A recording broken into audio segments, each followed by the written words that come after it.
Hello, chat. Hello, hello. How are you? How is everybody? I hope everybody's doing good and having a wonderful night or a wonderful day, depending on your time zone.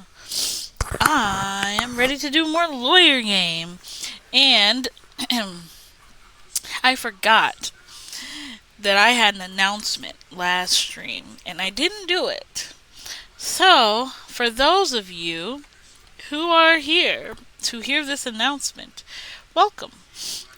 I have an announcement, and here it is. Because the file for the 100 baby challenge that I switched over to do for YouTube has been corrupted because of the patches that came down from EA. My file is gone. It won't run, it keeps crashing, all of that fun stuff. So, that being said, chat, that means that I am going to have to not complete the 100 baby challenge because I refuse to start over. However, to make up for me not being able to do it, I am going to be doing something else, something that I know a lot of my chat has wanted me to do for a while. I am going to play FNAF Into the Pit specifically because I like the way it looks. It's like retro-y, which I like, so I will play that one. I will play FNAF just to appease the fact that I did not complete my subathon thing and because I feel bad about it. My file corrupted and 100 baby challenge taking as long as it has taken. So, in order to feel a lot better about that, I am just going to do that. So, that is my announcement. I'll write it in the chat to pin it just so others can see it as they come in. And I'll probably clip it and post it to like my TikTok, YouTube, and all that other stuff. So, let's see. How do I want to do this?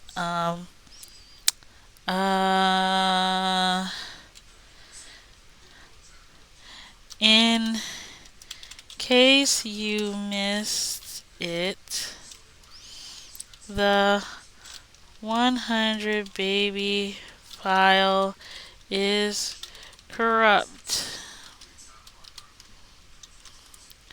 Sorry, I can't complete it.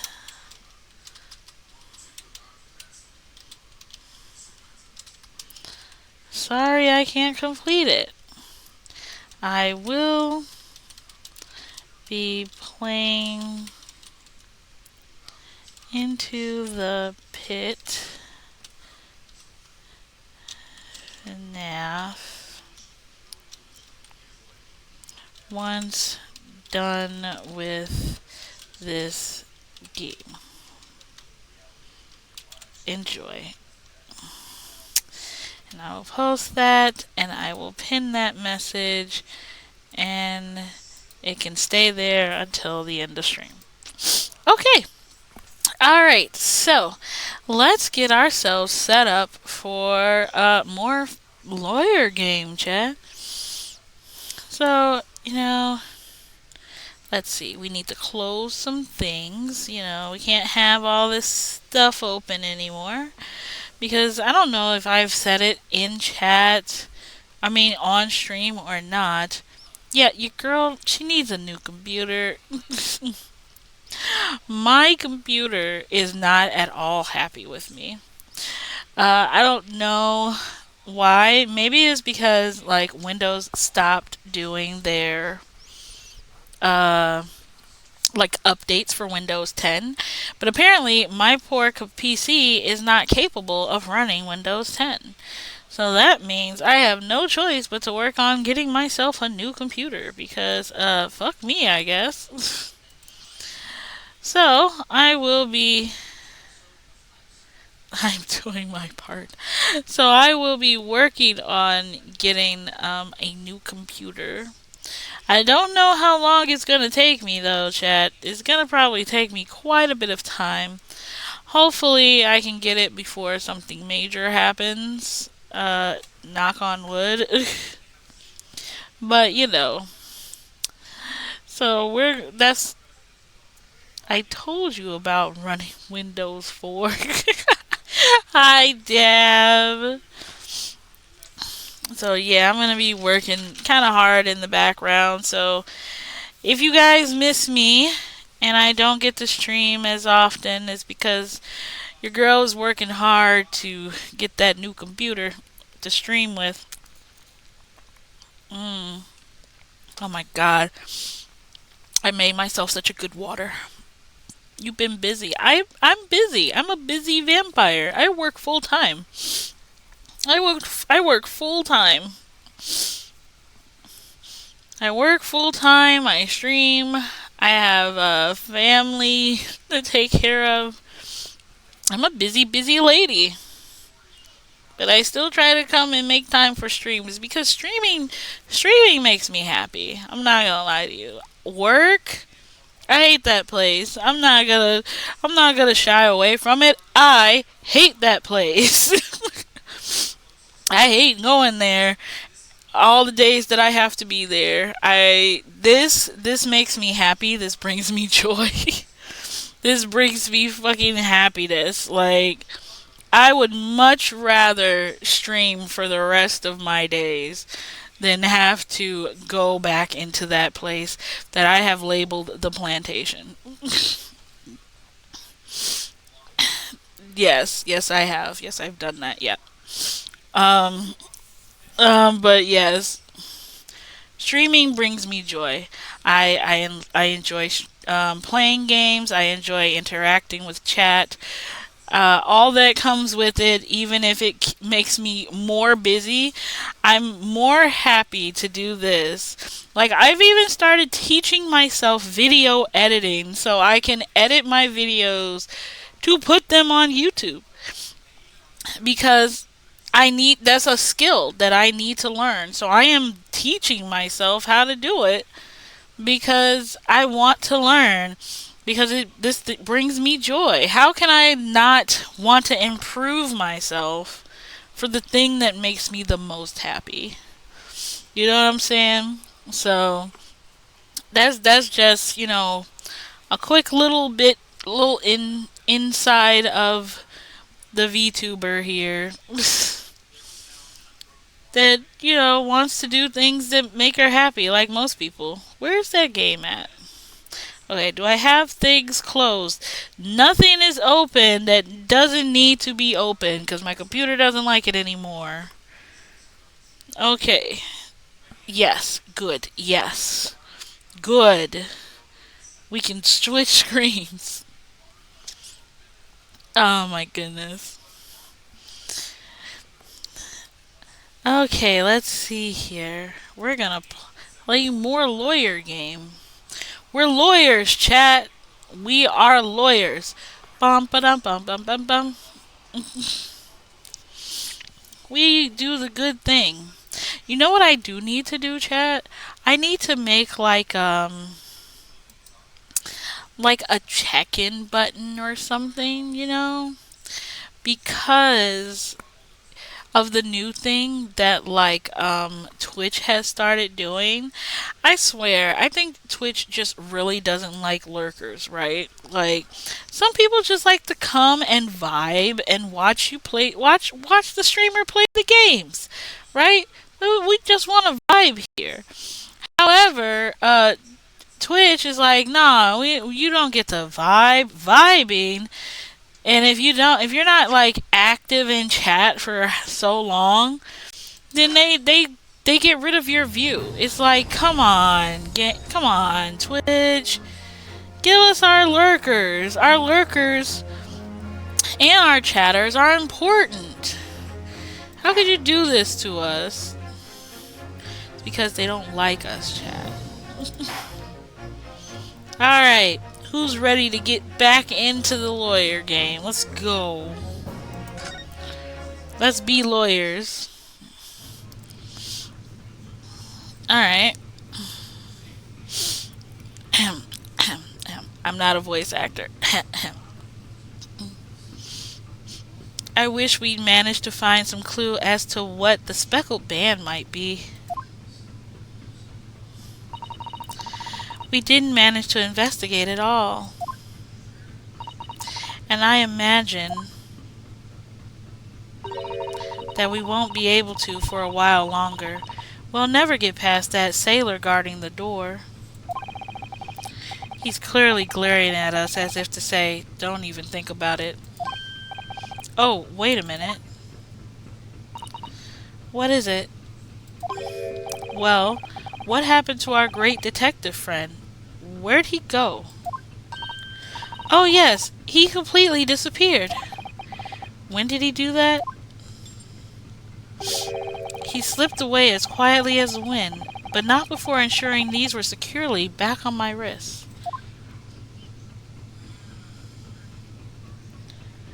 Alright. So I guess we just go back into our room because we can't go in her cabin. And this is the only place we can go, so let's just go back in. Let's go back in there. Let's go back in Kazuma's cabin.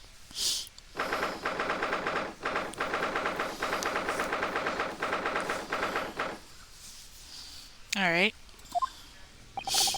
It looks like they're still investigating in here. Yes, on that subject, I wonder if Inspector Hosonaga is unscathed. What do you mean, unscathed? Surely you haven't forgotten, have you, Naruhodo-san?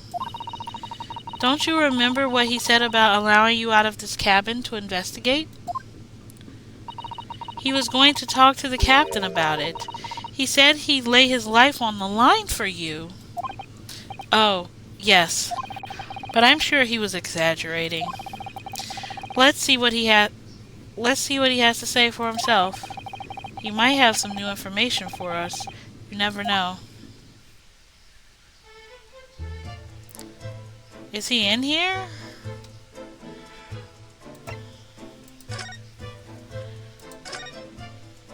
Yeah, there he is. Oh my god! Look at his face! Who beat him up? He's got bruises and whatnot. His glasses! What happened? Ah, you're back. Inspector, what happened to you? Your face is... Please, don't worry about it. They're just scratches. Sir, that's not a scratch. That is a bruise. That is a bruise right here on your, corner of your lip. You were probably bleeding. Your glasses are broken. Your eye... Oh my god. Maybe made by a bear, maybe. When I told the captain that I had given you permission to investigate, he told me he'd pummel me with his fist and then toss me overboard. What?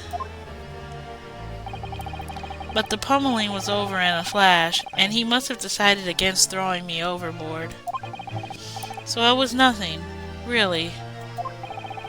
It looks like he wasn't joking when he said he'd lay his life on the line when he had to.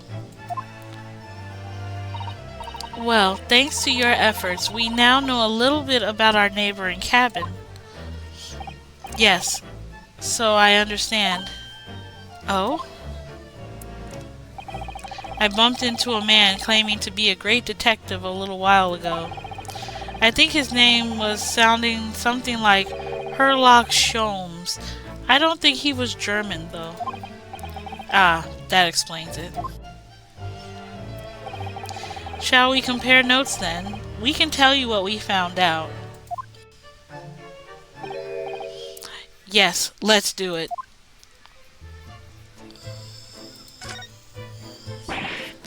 What? Nikolina Pravova? She's in the cabin next door? Oh, do you know who she is? Please, What self-respecting ballet fan wouldn't know that graceful angel?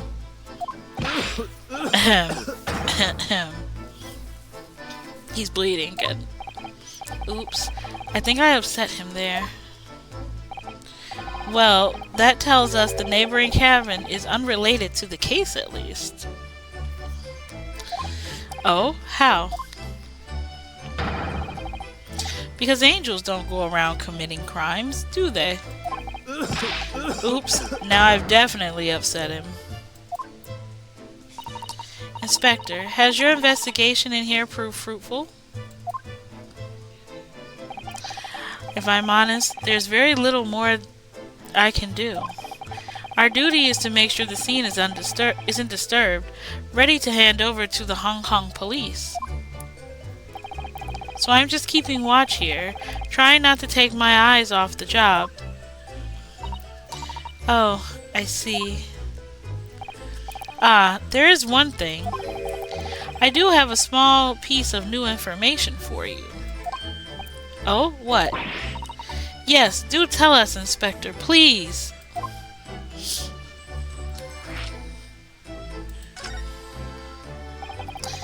What is this new information you have, Inspector? It's this. The Baria's medical officer has finished his examination of the body. I managed to obtain the report.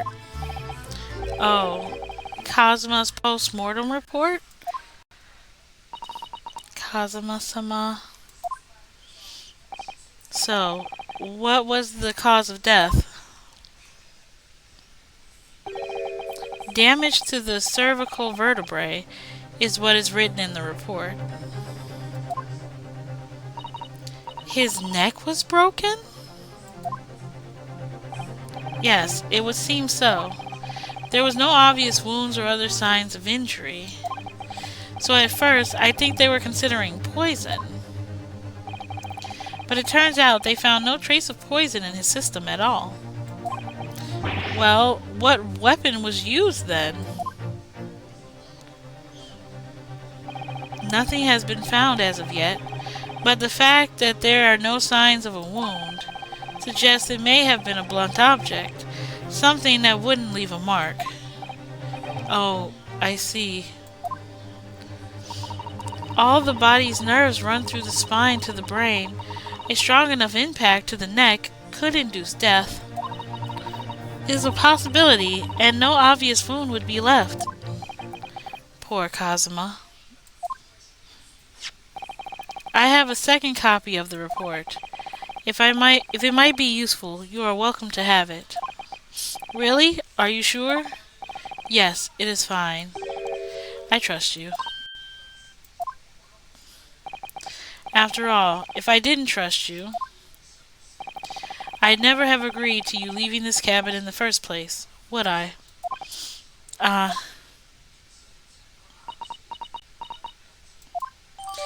The post-mortem report has been entered into the court record.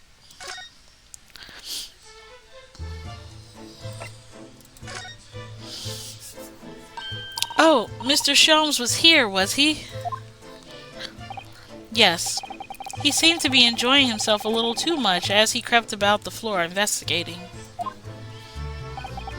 But then he suddenly left. I suppose he must have become bored. Did he say anything at all?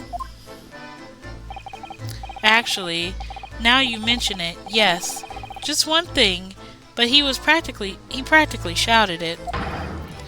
It's shoe polish, was all he said. Shoe polish? I wonder what he meant.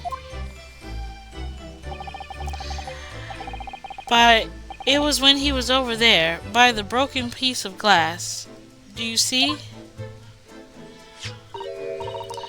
Ah, perhaps he was talking about this brick-colored mark. Do you think? Ah, yes, that must be it. But how could Mr. Sholmes know that it's shoe polish? That leaves me cold, I'm afraid. I have no idea. What is it, Susato-san? Well, Kazuma-sama was wearing leather shoes with a very dark tan hue. Dark tan? Sort of dark brownish red then. Yes, a little like the color of red wine, but darker. I often repaired them for him. Oh, does this mean that this mark was made by the polish on Kazuma's shoes as they scuffed on the floor? Mark on the floor. Okay.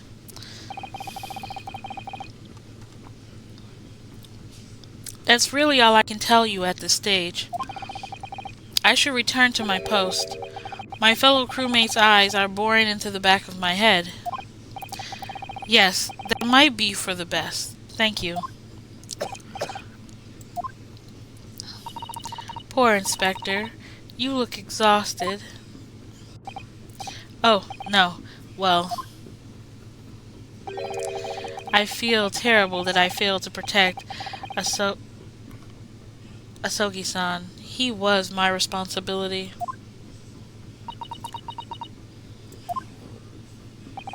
Of course, my pain is nothing compared to yours. You were his friends. The truth is, I seem to have had a heavy head ever since I woke this morning. A heavy head? That's interesting. My head is still throbbing, too.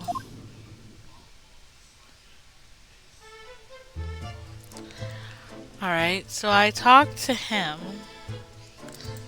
Let's see, has anybody else arrived in here?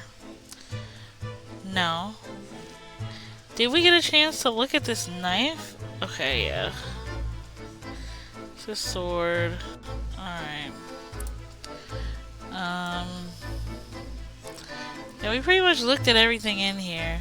Did we get a chance to talk to this guy? You! Where did you go? Oh, sorry. I just went to the next door cabin to... Why? Who gave you permission for this?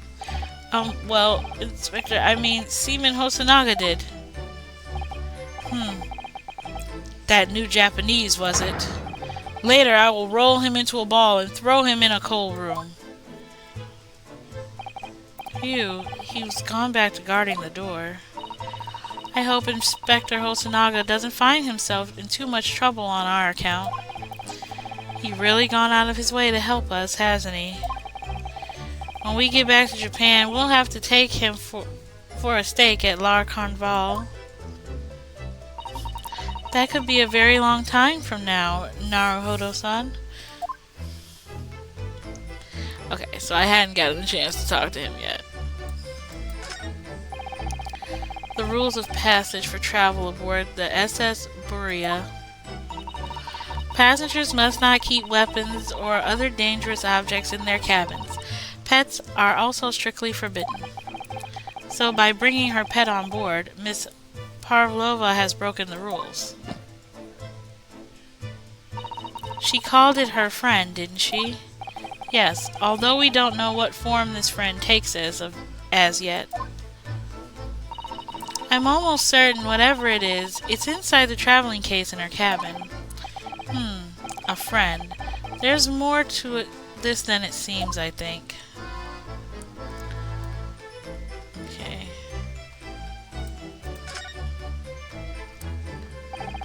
All the books provided for passengers occupying this cabin neatly arranged on the shelf. They were all over the place when we first looked around, if you remember. Oh yes, and you tidied them up, didn't you? You have to look after the ship's property. Unruly behavior in the cabins leads to damage. But it really wasn't me who knocked them over. Well, anyway, I feel much better now that they're neatly lined up. I can't relax when things are untidy.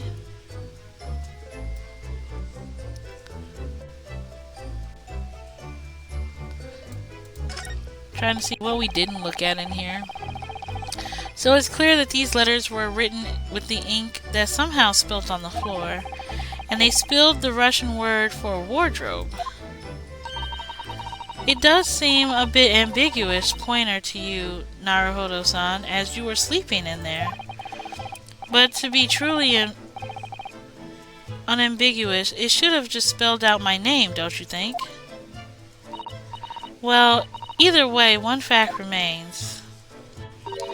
It's hard to imagine that Kazuma-sama would have written his last words, or word, in Russian. Which begs the question, who did write it?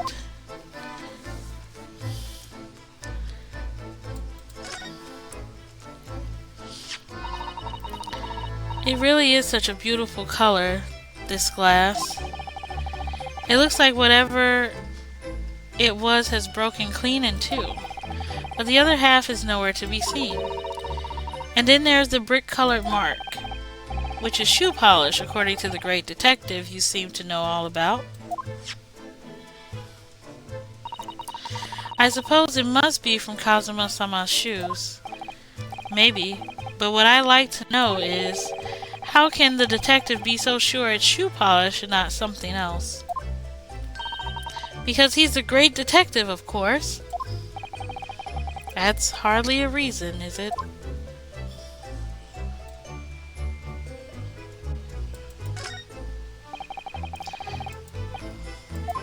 Okay, I'm wondering why that doesn't have a... Oh, my brain. I'm like, why doesn't it have a light bulb? This is the light bulb. I'm looking at it like the light bulb needs to be down here. Jeez.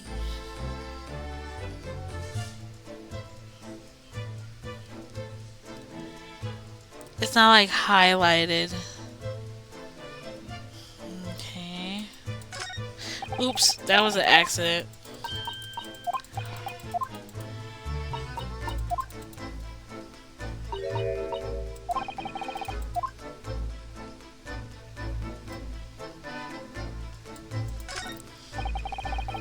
This is where Kazuma spent his final moments, writing his diary. I can hear a faint whistling sound. 1:35 a.m. What looks like some sort of speckled band is dangling from the ventilator grill. Looking at his writing here on this page, it's almost impossible to believe that he's gone. Kazuma-sama left us a valuable clue in these words, I'm sure of it. We have to solve this mystery, Naruhodo-san. We will.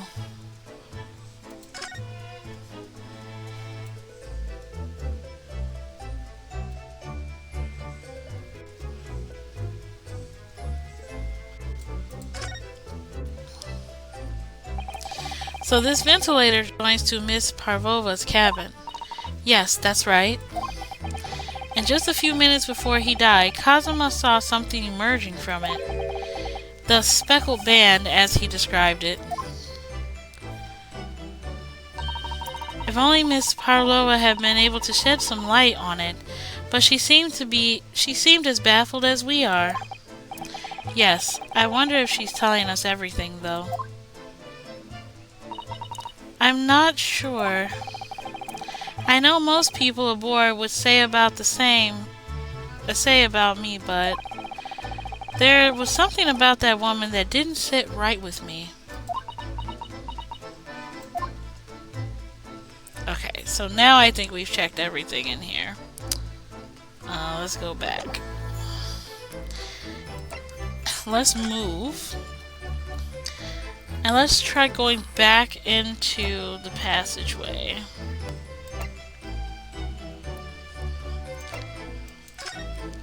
Let's see if we can get any more information. Because I'm still at a loss. Unless her pet is something that could kill someone that came through the vent. That's the only thing I can see. But also, why the fuck does everybody have a headache? Like, everybody seems to have some kind of headache. Their head feels heavy or swimming. Like, what's going on here? Ah. Look, Naruhodo-san. Seaman Stroganoff has gone. Strong enough? The burly Russian sailor who's always crossing his arms and glaring at us. All these Russian names are impossible to remember.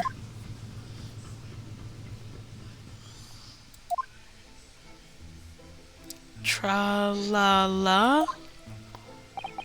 Did you hear that? It sounded like someone singing. I did the great detective. Wait, what? This caroling. I know that lark-like voice. Well, never mind that now. This is a golden opportunity for us. Yes, you're right. We must seize it. Let's get inside Miss Parvoa's cabin while we can and investigate. Definitely. Before that stringy knot crewman comes back. It's Stroganoff, not Stringy Knot.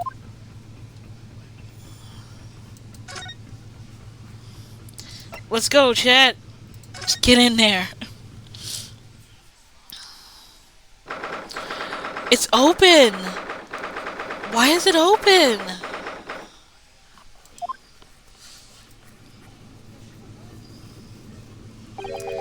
Miss Paranova isn't back yet.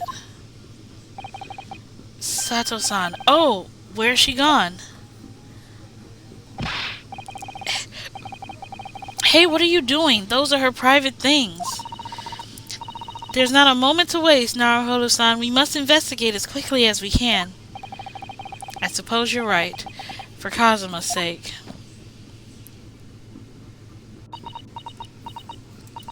Not just for Kazuma. What do you mean? It can't be long now until we arrive at port in Hong Kong. I don't want you to be in those handcuffs when we get there. Really? We must solve this case, Naruhodo-san, by ourselves if we have to. Yes, we will.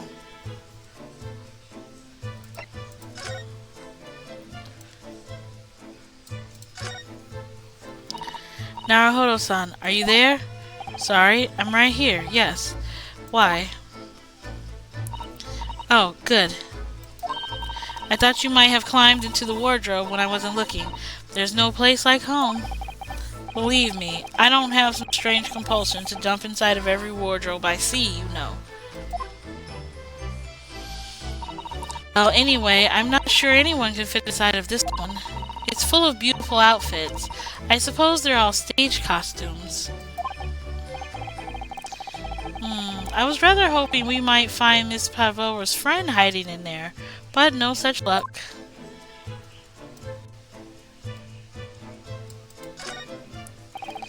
There's one of these next to the bed in Kazuma's cabin, too. Yes, it is a bell cord. I can't resist. She barely hesitated there, and she gave it a good tug, too.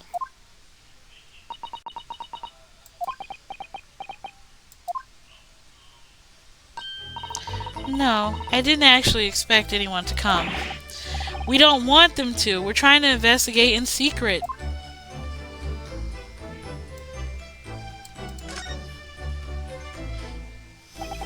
So this ventilator connects to Kazuma's cabin next door. Yes, although what a fool of a shipbuilder must be to open a ventilator into another room. Maybe. It's so that if there's a gas leak next door, the occupant of this cabin would notice and raise the alarm. Or the occupants of both cabins would die of gas poisoning. That is a possibility. Anyway, last night, Kazuma wrote that he saw a speckled man coming out of this ventilator. Yeah, but there's nothing there now.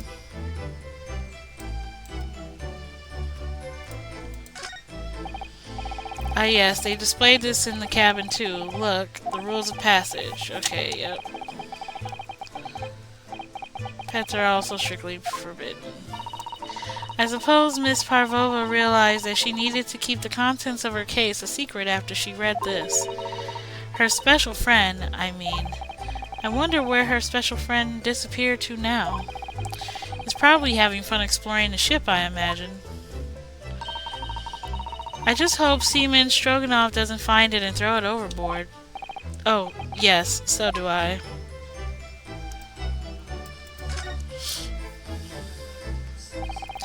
All the books have toppled over together. Look, every single one. Do you think it's the god of the sea, perhaps? He's toppled too, though. It's exactly the same as the bookcase next door. Kazuma's cabin. Perhaps Miss Parvoa was practicing a difficult ballet pose and fell against the bookcase? I don't know. Would she really be practicing ballet on the same night she ran away from her ballet company? Alright then. It must have been you. You lost your temper and knocked them all over in a fit of rage? Not everything bad that happens on this ship is because of me, you know. Well, anyway, I'll set them all straight again in here too. I don't like seeing things in disarray.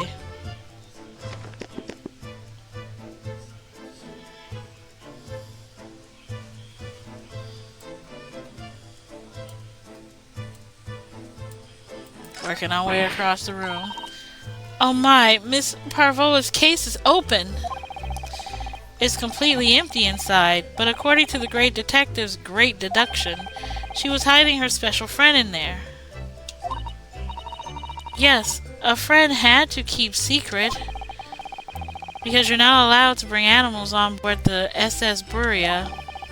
I wonder what kind of animal she had in there. And more to the point, where is it now? Yeah, where is it? Clearly can't be something big because it's in a small case. So where is it? There are just a few books on the desk. Nothing else by the looks of it. Well, Miss Parlova only ran away from the ballet last night. She's hardly occupied this cabin for any time at all. That's true. I wonder what kind of books she likes to read. Let me see. Yes, I see. It would seem that Miss Parvova enjoys reading books written in Russian. Thanks. I think I probably already knew that. It is rude to ask too much of people, Naruhodo-san. Kindly remember that.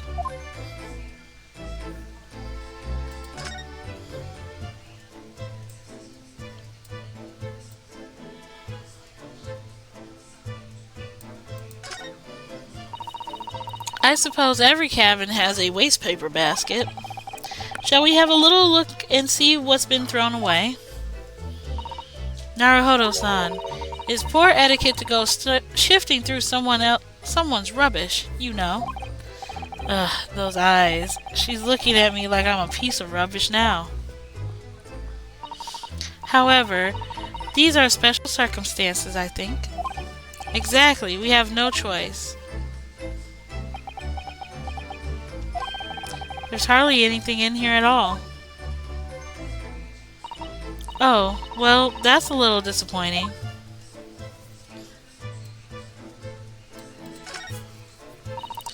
I wonder what this little saucer is doing on the floor. Yes, it doesn't look like it's been dropped, more like it was put there deliberately. Oh, do you think there could be a leak in the roof just above here? What, a leak? Is this ship quite safe? I'm sure if there was a little leak in the roof, it doesn't mean the whole ship is going to sink. No, you're right. Of course you're right. She's really trying to persuade herself, isn't she?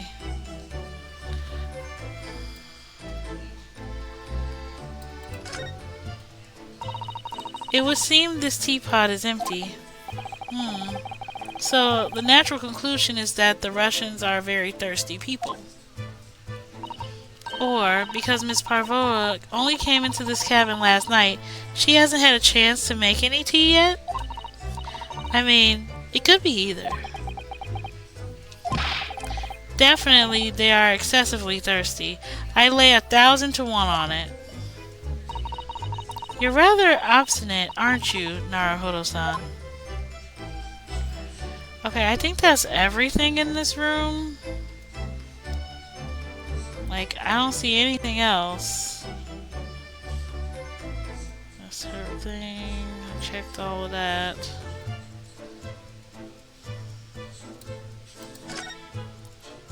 Okay. Oh, I didn't check the door, so I should probably check the door. The door is like the last thing.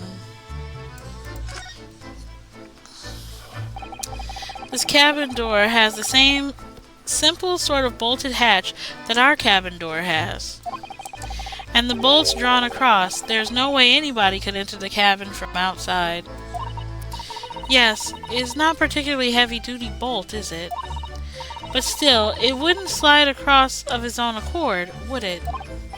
No, and the door is made of metal, so there's no chance of trickery using magnets to unbolt it from the outside. And it seals up perfectly, too, to stop any seawater coming in. So you couldn't use the method you told me of passing a thread through the crack around a closed door, either. I seem to know a lot of tricks for opening doors. I'm starting to see why they suspect me. Yeah, if that's the case.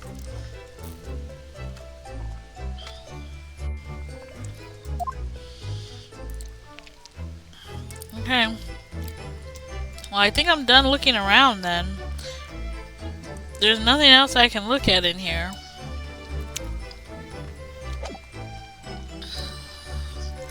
I've examined the entire room.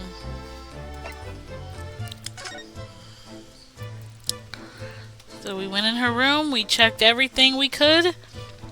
We moved around as much as we could. There's nobody to converse with, so I guess we leave. Yep, I guess we leave. Hopefully we didn't miss anything. Let's go.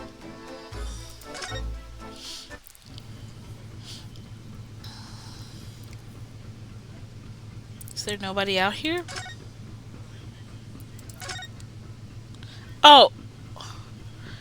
This man here. My God. Oh, it's Mr. Sholmes. Look! Wow, you never know where he's going to turn up next, do you?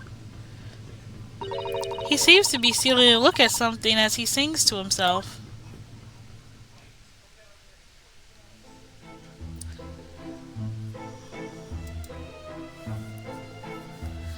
What the...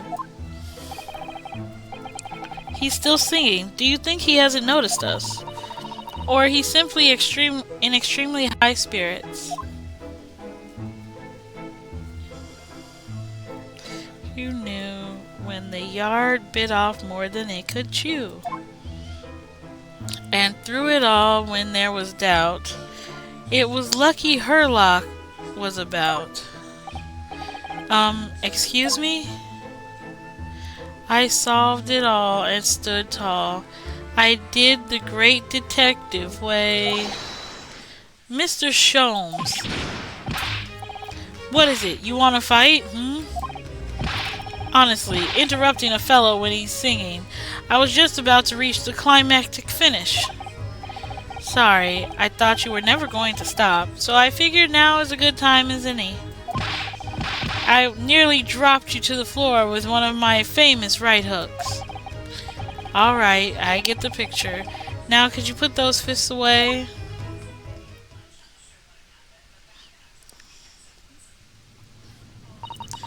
Mr. Sholmes, you seem to be examining something before we interrupted you. Ah yes, that. I was immersed in the study of the ship's log as penned by the stockily built crewman who's usually on guard here. Oh yes, the ship's log. Did you find out anything useful from it? Well, after 2 a.m. this morning, the majority of the entries are blank. Which means there was nothing to report, nothing of note happened, so... You truly are a student of the land of the rising sun. You've been utterly blinded by it. Sorry. Your logic, my boy, is inverted. Whatever do you mean, Mr. Sholmes? Observe the other pages, and all shall become clear. It would seem the same crewman of stand sentry in this first passage Harway, and he has almost religious practice of recording nothing to report every half hour. Oh, he writes that in every 30 minutes? Nothing to report. Precisely. Put simply, the seaman writes nothing to report when there is just that. And yet, the ship's log from last night is largely blank. He didn't even write nothing to report. Do you mean... Yes, there were circumstances afoot last night which led to the seaman being absent from his post. What kind of circumstances? What happened? That remains a mystery for now, but we can be sure something significant took place. So significant that it caused the seaman to forget his regular habit of scribbling nothing to report in the log. These are important details. I would stake my life on it. You must log the ship's log in your mental file.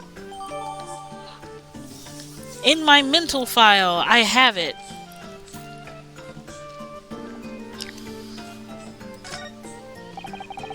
Now that deduction was worthy of a great detective.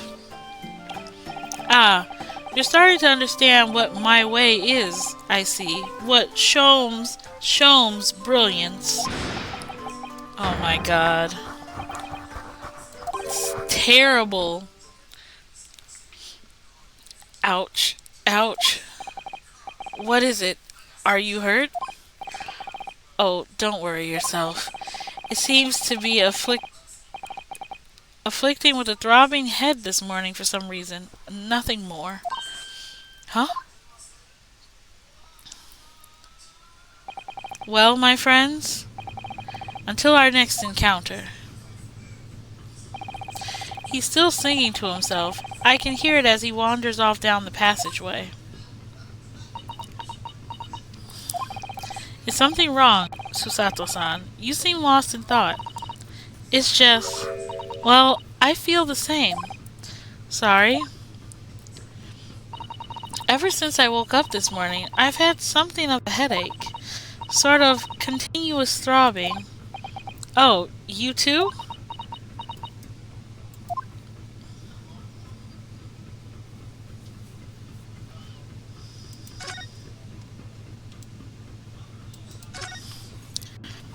That door leads to the second class area. It's locked. I can't open it. No, well, that stands to reason. No one wants to let the murderer escape. Gosh, she gave me a very stern look when she said that.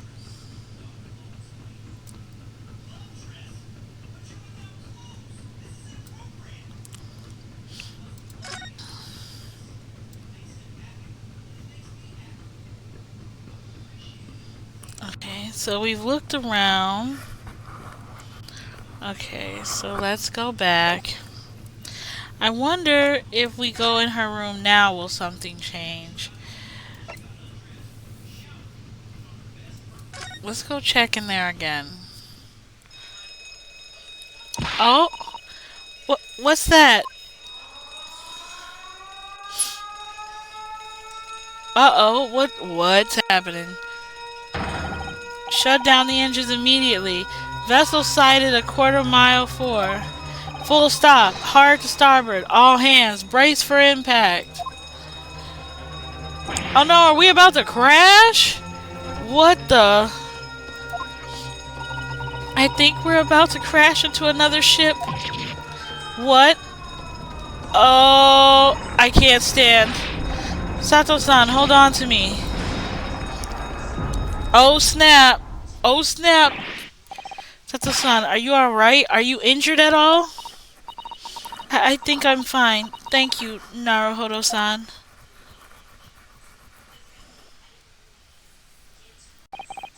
It looks like we avoided a collision. I think Yes, the ship has come to a stop. Oh my goodness. What about you, Naruhodo-san? Are you hurt? No, I'm fine. Hello? Is anybody there? Shout if you need assistance.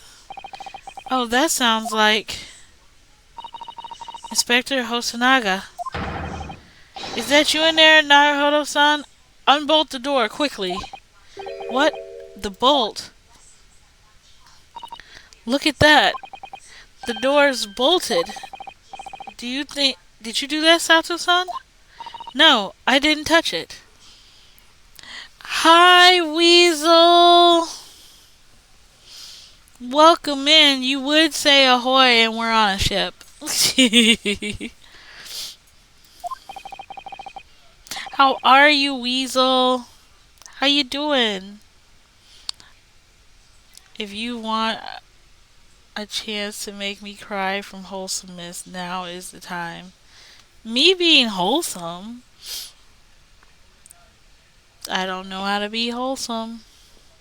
I am just a vampire. Plus, why would I want to make you cry, Weasel? You're the Weasel. You're the best Weasel. So there's no reason for me to want you to cry. I want you happy. For preface, my nephew has cerebral palsy and shocked all of us a few years ago when he got out of his wheelchair and took a couple of steps. He just showed up to my house the now the now he's 14 and only needs a cane to walk and was the one to knock and answer the door. Little dude busted his ass to be able to walk, and I was the first person besides his parents he wanted to show. I already sobbed once. Oh my god. Jeez, that's so fucking wonderful. Holy shit. I am so glad. I am so fucking glad. Wow, that's amazing. Nice job, guy. Holy shit.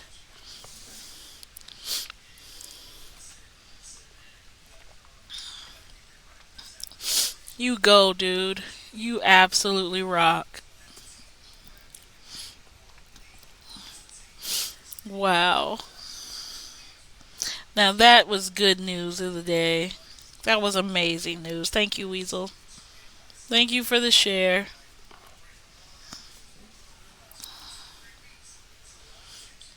Ooh, that was good. That was good. Well, that's strange. How did... Oof. Look at all the books. They kind of hit me in the feels. Jesus. They're just like they were before again.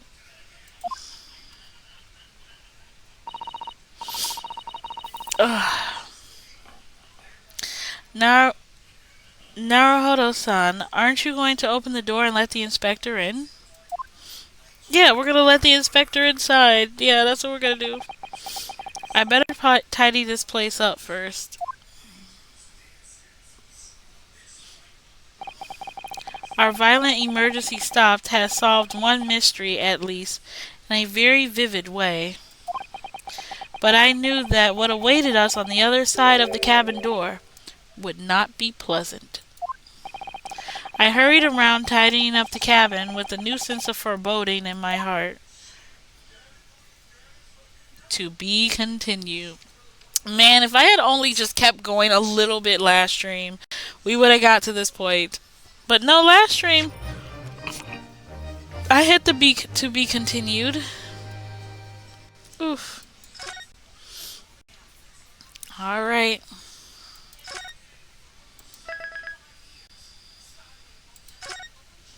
Investigation part 3, let's go.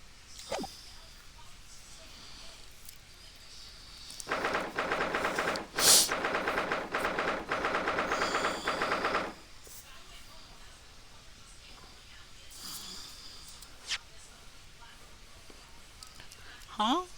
Go back. There we go. Somehow, the door to the cabin we were in ended up bolted after we made an emergency stop.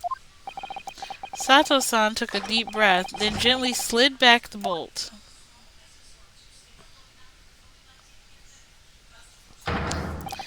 You, what are you doing in Miss Parvova's quarters? Ah, you both look unhurt. Good. Yes, we're fine, thank you. What on earth happened? We heard something about how we were going to collide with another ship. Yes, it appears it has been a false report, though. Oh? How did that happen? There's a dense fog outside, so it's extremely difficult to see. Someone must have thought they saw a ship ahead. This person obviously triggered the alarm, and that's why we made an emergency stop. Everything is chaos, passengers screaming, crew are running everywhere. This first-class area is the only quiet part of the ship at the moment. Oh, I see. So someone triggered the alarm? Does that mean that someone pressed that button outside? You wicked intruder! Dressed in all black, you are the devil. Sorry, me? I've been called a lot of things before, but devil is a first. You opened my traveling case. How could you? What? No, we didn't touch it. That's right, Miss Ugh. It was already open when we came into your cabin. Inspector. Yes. Arrest this man. I know he did it. He is a criminal. Is it not enough that he has killed a man? Duh, and he is a stowaway as well. If Vixen promises not to steal chicken, do you believe? Vixen? Ugh. Take him away. He is a trespasser as well as everything else. Stowing away, trespassing, killing. She is right. You are devil. It doesn't look good, does it? There is cell below deck. Throw him in. Tomorrow we dock in Hong Kong. Then we give you straight to police. Wait, a cell? Please, Inspector Hosonaga, is there nothing you can do? This is a Russian vessel. I really have no jurisdiction here. After my last effort to appeal to the captain's good nature, I think I'm out of options. This is terrible. This is a real crisis. I've got to find a solution. Immediately.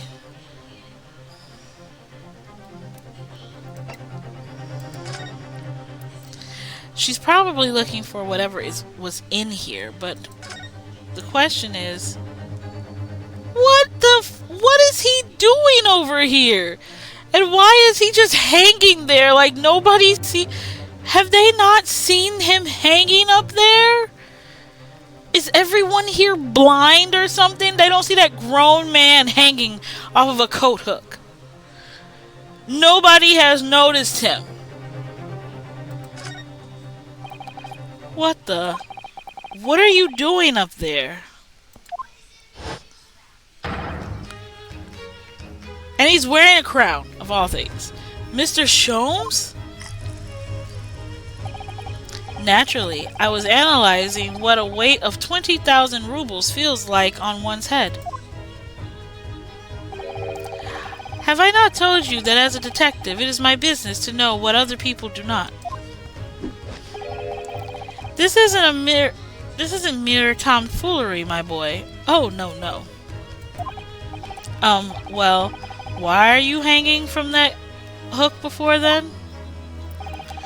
Isn't it obvious? To properly assess the weight of 20,000 rubles, naturally.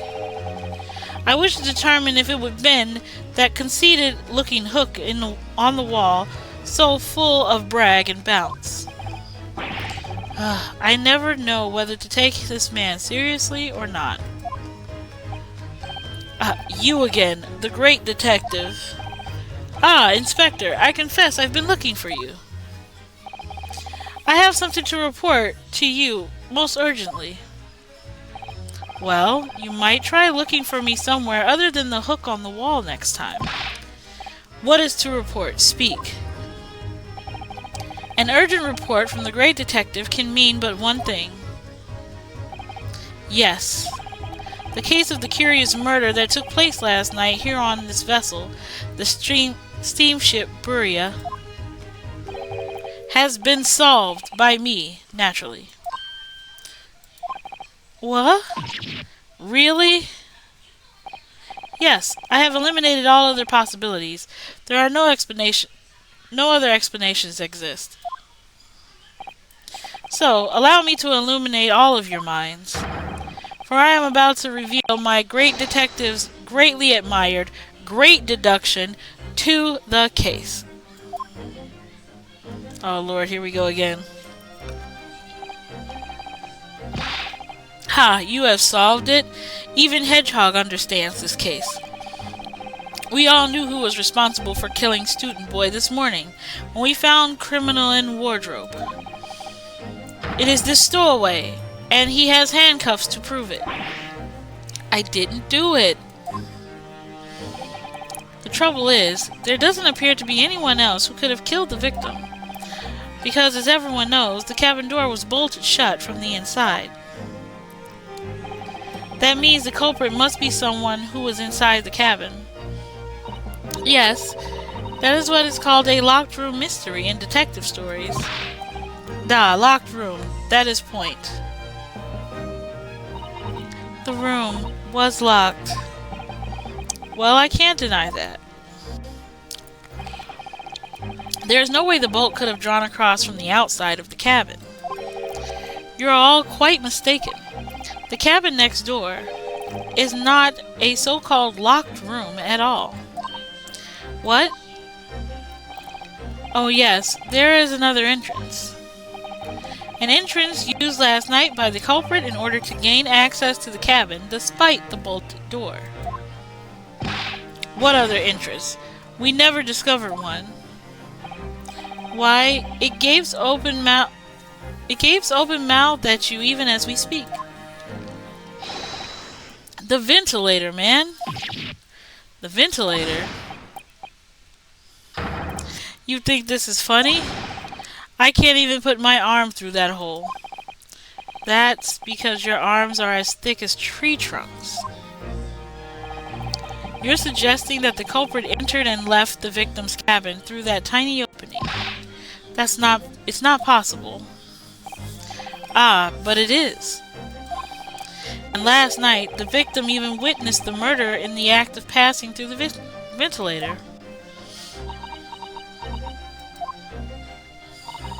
Mr. Sholmes, do you mean... Are you referring to the words Kazuma-sama wrote in his diary? 12:23 a.m. I hear a faint whistling sound. 12:35 a.m. What looks like some sort of speckled band is dangling from the ventilator grill. Precisely, my dear madam. But what does it mean? What is this speckled band? The answer to that particular conundrum is in this very cabin.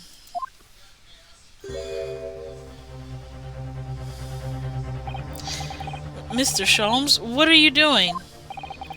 There is a distinct element of danger, but fear not, I am ready. What am I about to expose for you all to see will shock you to your cores.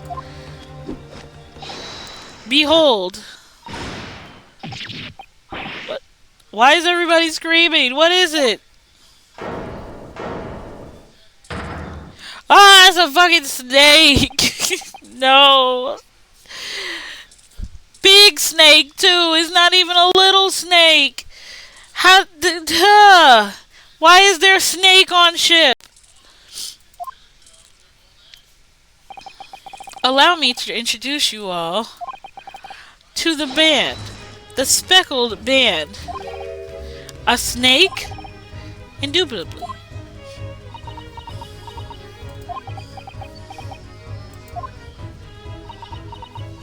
I'm like all of them. I'm like, no, fucking snake on board. Snake on board! Mr. Sholmes, just one thing. Pray, what troubles you? Well, that snake isn't really speckled, is it? It looks more stripy, wouldn't you say? Hmm. Yes, you're right. I think in this case, you'd have to call it the striped band, wouldn't you?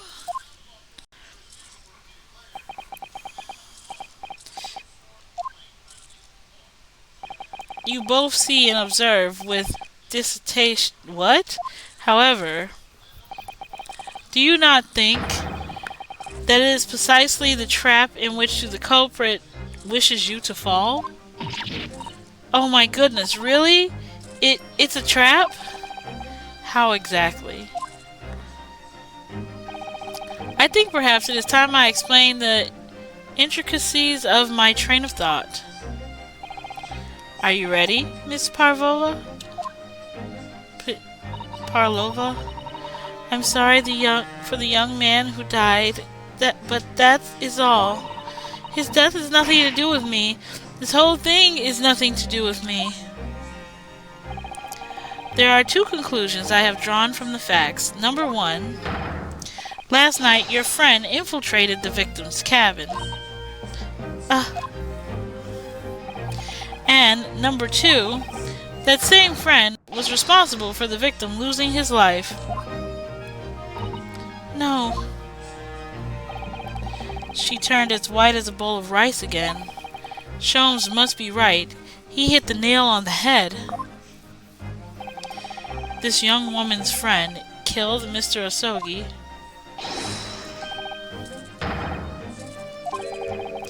Looks like he can't speak with that snake coiled around his head. I would advise as little movement as possible, Seaman. You wouldn't want the fangs of that long friend in your neck. So everyone, let us begin. Sherlock Holmes is proud to present his logic and reasoning spectacular. Ah, here we go again. I knew this was coming. The great deduction. Topic 1. Intruder's identity. Miss Parlova, moments ago you claimed the following. His death has nothing to do with me. This whole thing has nothing to do with me. Yet you cannot deceive yourself.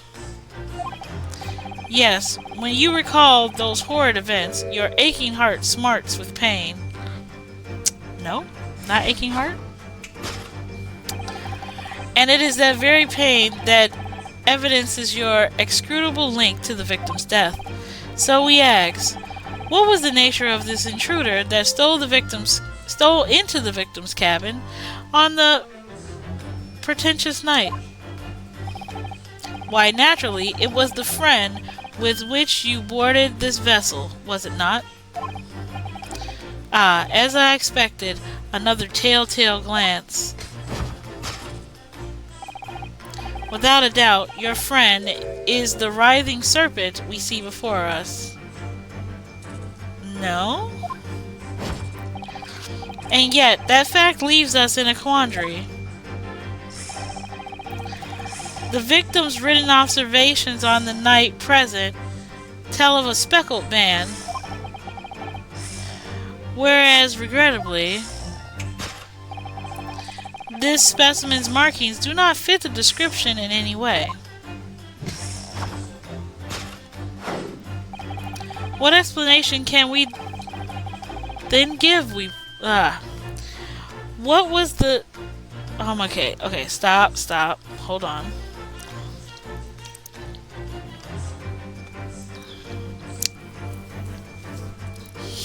What explanation can we then give, pray? What was the sight that fell upon the victim's eyes last night? No, don't look at me. This has nothing to do with any of this. Oh, but it does. You have to answer this quandary, even now, hidden behind your back. Yes, that which you are trying but failing to conceal can only be the snake's slough skin. No, that's not how shedded skin works, bro. Evidently, after the subtle and horrible crime, this most deadly friend of yours shed its original skin. No? I don't know what you're talking about. Sir, that's not how shedded skin works. Last night, through the ventilator visible in this cabin, your then speckled friend slithered next door. Using the bell cord on the other side as a bridge, the serpent silently descended into the victim's quarters. In the dim light, it appeared the young gentleman who was about to lose his life as a speckled man. In summary, the nature of this friend of yours, which last night infiltrated the scene of the crime, is a rare breed of snake, whose markings change each time it sloughs its skin. A snake so dreadful, we can only imagine it would be found in the deepest depths of India.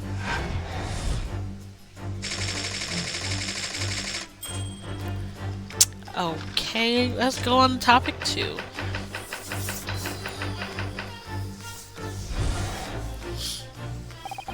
Moving on, we come to the heart of the matter, the grim demise of the victim.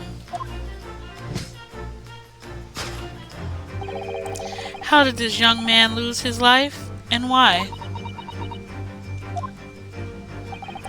According to the data of which I have appraised, it would appear that there are no visible signs of injury.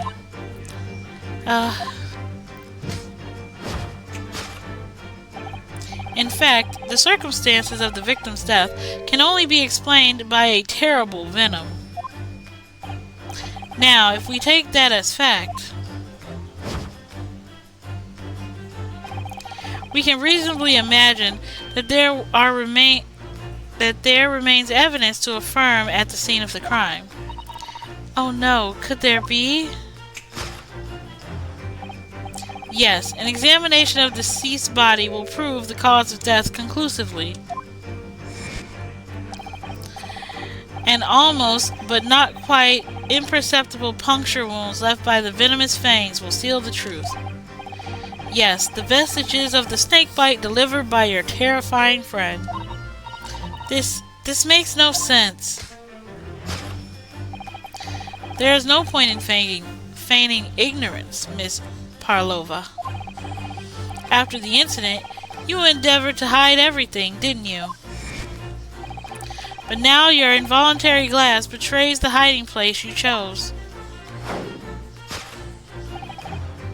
That's right, you hid the evidence that links you to the victim's death in that traveling case. When we first met in this cabin, it came to my attention that your case moved periodically. Your serpent assassin was restless inside, no doubt. You don't... It is telling that the victim made a note of how a low whistling sound that he heard minutes before his end. That was your signal, was it not? The sound you had used to train your serpent friend. To train? Indeed, you put the serpent through the ventilator and wait. After a period, you summoned it back with a whistle. You couldn't know if the animal had done its duty, so you wouldn't listen for signs of life next door. So you would listen. If the victim appeared to not have been dispatched, you released the snake once more. Do you deny the snake has undergone such training? It's not true. Having slithered through the ventilator and down the bell cord, the creature needed only to sink its fangs in once. And its venom would course through the victim's veins, ending his existence forever. That is the true nature of the speckled man that took the poor young man's life. There can be no doubt. My logic is infallible.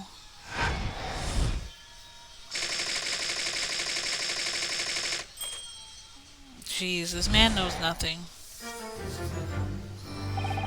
This concludes Herlock Sholmes' great deduction of the speckled band. Ah, we gotta fix this. We must fix this problem.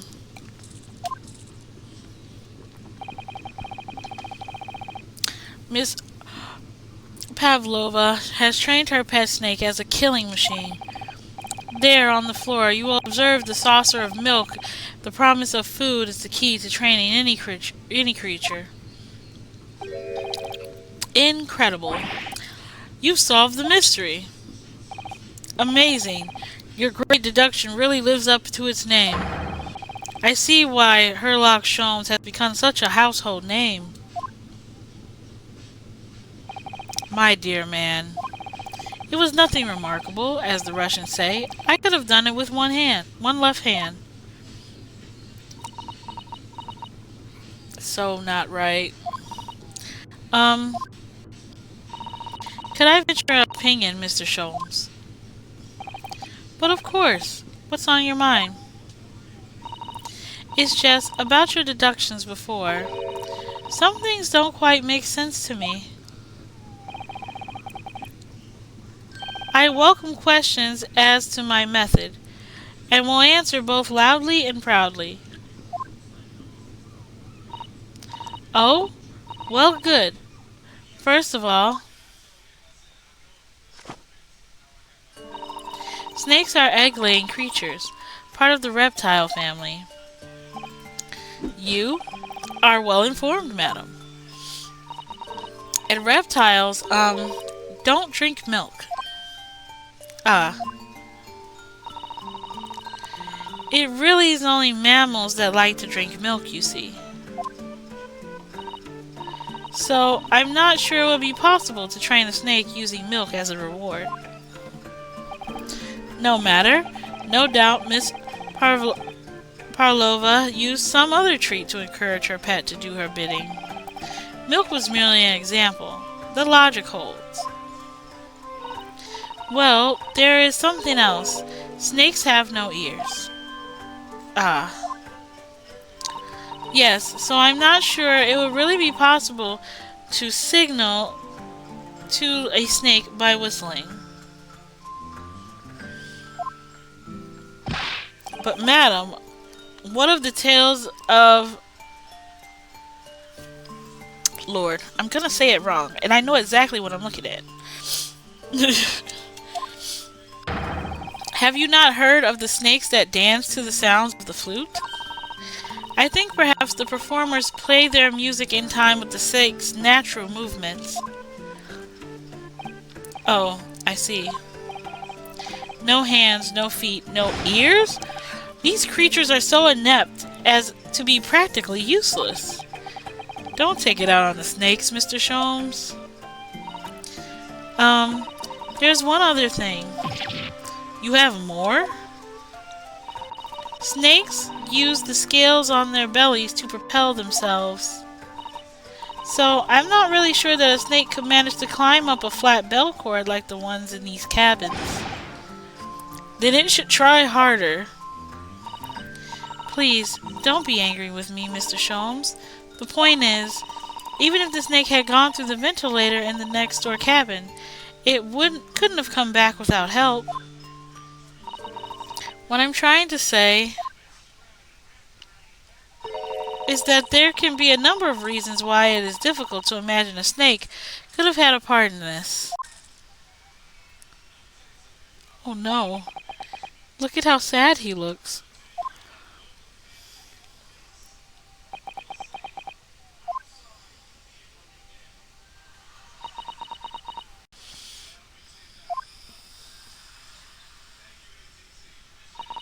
I think we need to step in and help again, Mr. Naruhodo. Oh no, you don't mean. Yes, we need to modify Mr. Sholmes' latest deductions, and then turn them into the great ones. I had a feeling that was coming. Alright, let's give it a try. Just what I was waiting for, Mr. Naruhodo. Yes, right. So cast your eyes down to your wrist again.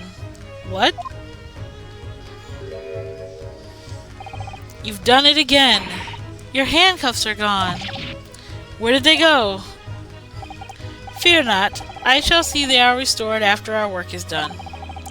I really wish you'd leave them off. Now, everyone, let us begin. Sherlock Sholmes is proud to present Logic and Reasoning Spectacular. Here we go. Let's see if I can get things right. Miss Parlova, moments ago that you claimed the following. His death is nothing to do with me. This whole thing is nothing to do with me. Yet you cannot deceive yourself. Yes, when you recall those horrid events, your aching heart smarts with pain. She does have a pained expression on her face. Yes, that's true. She looks as though Kazuma-sama's death is weighing heavily on her mind. But you're not sure Mr. Sholmes has read her quite correctly. Is that it? Could there be some other way to interpret her expression then? Let's take a moment and really look very closely at Miss Parlova.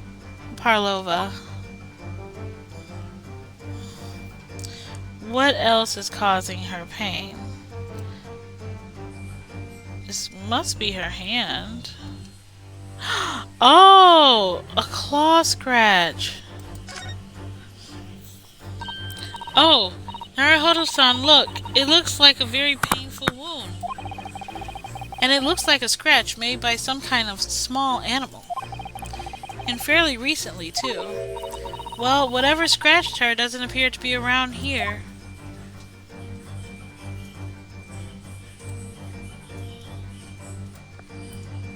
Yes!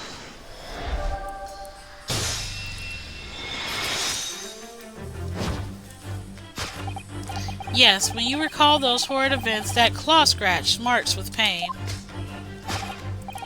Indeed, a simple observation reveals that the wound is fresh. Miss Parlova, did you in fact receive that scratch sometime last night?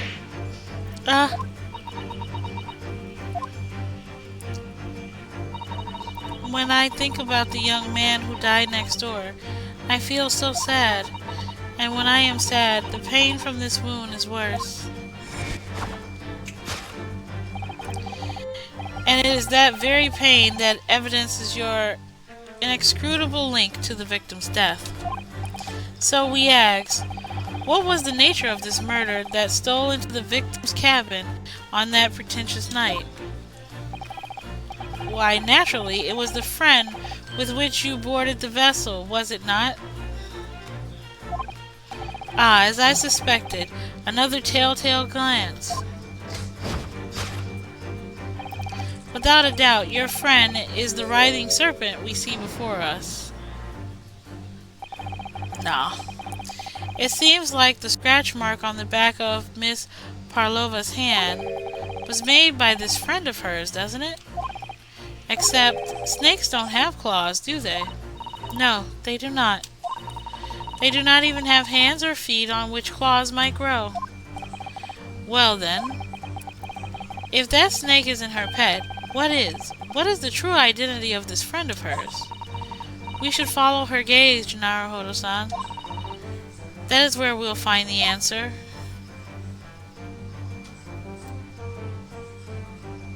Wait.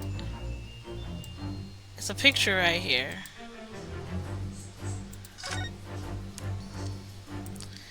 Kitty! Ah, look at the photograph in this frame. This must be something Miss Parlova brought with her when she ran away. She is exceptionally beautiful, isn't she? Yes, that's true, but personally, it is the little black creature she's holding that's caught my eye. Maybe we better get a closer look at this. Yeah, it's a cat. God dang it. That must be the stage costume she was wearing. It's quite stunning. I would like to have something like that. She's wearing the 20,000 rubles on her head as well. Look, it's called a tiara, Naruhodo-san, and you shouldn't think of it purely in its terms of value. She must be a strong-willed woman to turn her back on the world stage and run away all on her own.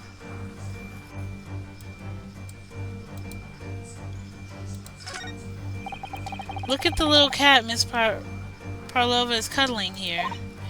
Oh, what a cute little kitten. What vile... It could vie with you, couldn't it, Naruhodo-san? For the blackest outfit. A black kitten. And from the look of this picture, at least, Miss Parlova seems very attached to it. Yes! Got it. Kitten.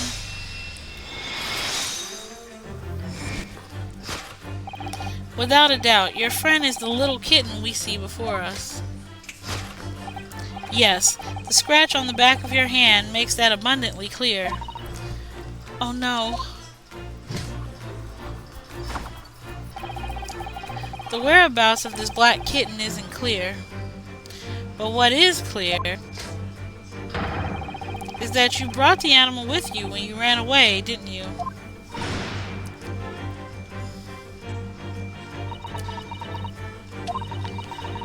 Darka is my best friend. I couldn't leave her behind. Darka would appear to be a Russian blue. And yet, the fact leaves us in a quandary. The victim's written observations on the night in question tell of a speckled band, whereas, regrettably,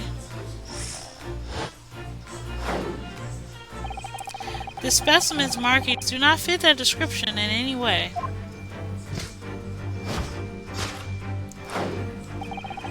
What explanation can we give, then, pray? What was this sight that fell upon the victim's eyes last night?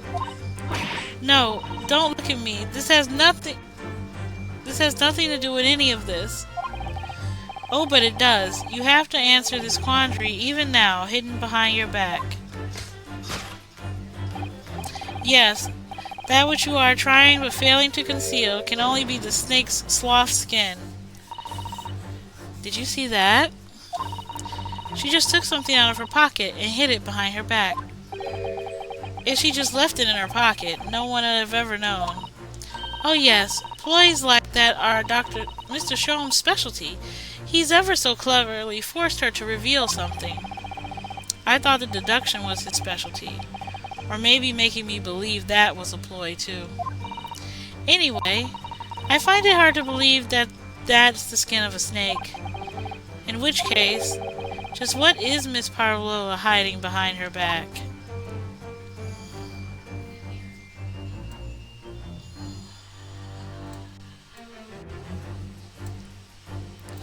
I think that's a cat toy.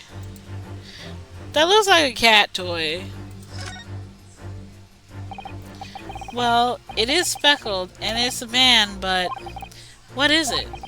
It seems to be soft and fluffy, a long piece of cloth of some sort. And that looks like a handle at one end. I think it may be a cat's toy. This is sort of common in the West, apparently. How is that toy for cats? Cats like to chase the band around and paw at it. Kittens in particular love that sort of play. You only need to wave it in front of them and they'll pounce to catch it. Ah, that sounds positively adorable. Alright. Yes! Cat toy! Yes, the thing you're trying but failing to conceal is, a cat's toy. Precisely, and the true nature of that now infamous speckled band. And it was this toy that you dangled through the ventilator. You waved it around, I presume. Naturally, the victim could not fail to notice it. But why? For what reason? My dear boy, there can only be one answer to that. After her feline friend disappeared through the ventilator into the neighboring cabin, Mrs. Parlova attempted to use the speckled cat's toy to incite the creature to return. Ah. In summary, the nature of this friend, Miss Parlova's, which last night infiltrated the scene of the crime, is the blithesome Russian blue breed of cat by the name of Darka.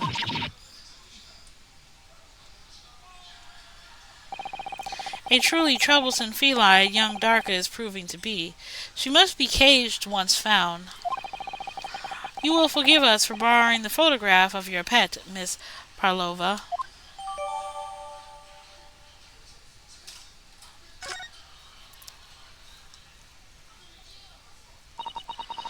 It was after I gave her food last night. That's when it happened. She scratched the back of my hand and then ran up the bail cord. Before I could do anything, she had disappeared through the ventilator. Darka, she is so naughty. She's so naughty. Kitten is naughty. Moving on, we come to the heart of the matter, the grim demise of the victim. How did this young man lose his life? According to the data of which I have been appraised, it would appear that there are no visible signs of injury.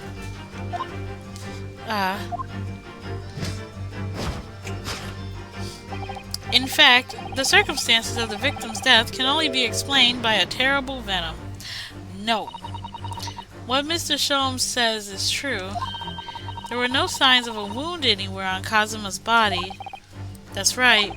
But Mr. Sholmes seems to be unaware of one very important detail. Kazuma wasn't poisoned. Yes, it would seem so. Let's give him the information he's missing now. Nope, let's give it to him, chat. And... Yes!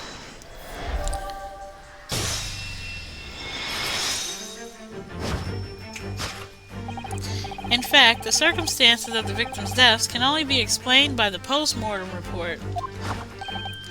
Ah, yes, I knew it was one or the other. His neck was... Indeed, the breaking of the cervical vertebrae is fatal. Only that Goliath will be strong enough to survive that. Seaman Stroganoff isn't some immortal freak, you know. The jury is out. Anyway, we have it on good authority that the victim's neck was broken. Now, if we take that as fact, we can reasonably imagine that there remains evidence to affirm it at the scene of the crime. Oh no, could there be... Yes, an examination of the deceased body will prove the cause of death conclusively. Kazuma died because his neck was broken. In other words, he was probably struck by something or someone. Yes, that's a distinct possibility. As of yet, no weapons has been found, though.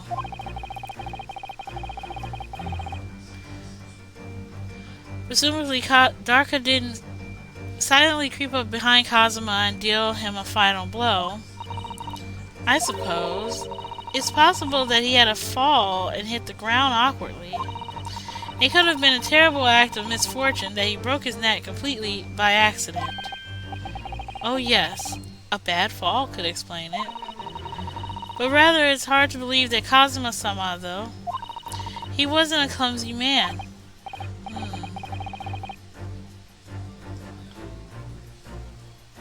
Well, we need to fix his deduction somehow. My brain is sitting here like, wait a minute. So he just fell or something awkwardly and broke his own neck? Is there anything from the scene that can explain what happened? How he fell? Probably that mark on the floor. This, if we want to say that he fell. Yes!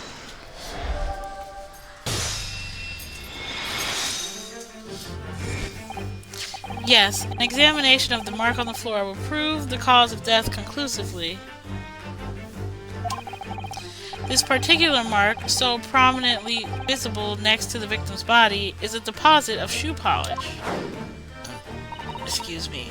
Shoe polish? Indeed, positively identified by a little analytic evidence I constructed, which I carry now as a matter of course. Beeswax, tallow, and dye were my results, the undeniable ingredients of shoe polish. And the color of the shoe polish is a perfect match to the color of Mr. Asogi's lace leather shoes. Looking at this mark, it's not hard to imagine what happened. For some reason, Mr. Asogi must have caught his foot at that point on the floor and tripped. Please no. And, by a dreadful turn of misfortune, caught his neck against some immovable object as he fell to the floor. Suffering a fatal blow to the spine, the victim's vertebrae shattered, and in that instant, he lost his life.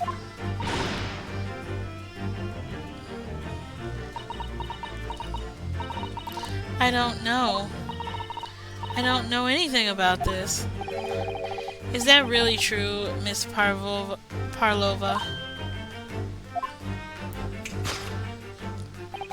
What about the evidence left at the scene where Mr. Asogi lost his life? Yes, facts are as clear as day to me. You did all you could to conceal the incriminating evidence. But now your involuntary glance betrays the hiding place you chose. That's right, you hid the evidence that leaked you to the victim's death in that traveling case. I don't believe it. Kazuma-sama is merely tripped over and now he's no more? It can't be true. I refuse to accept it. I know it's hard to believe, but the mark on the floor does seem to suggest what happened. But, and if this part of Dr. Shome's deduction is right, Mrs. Parlova is trying to hide some evidence that would prove it.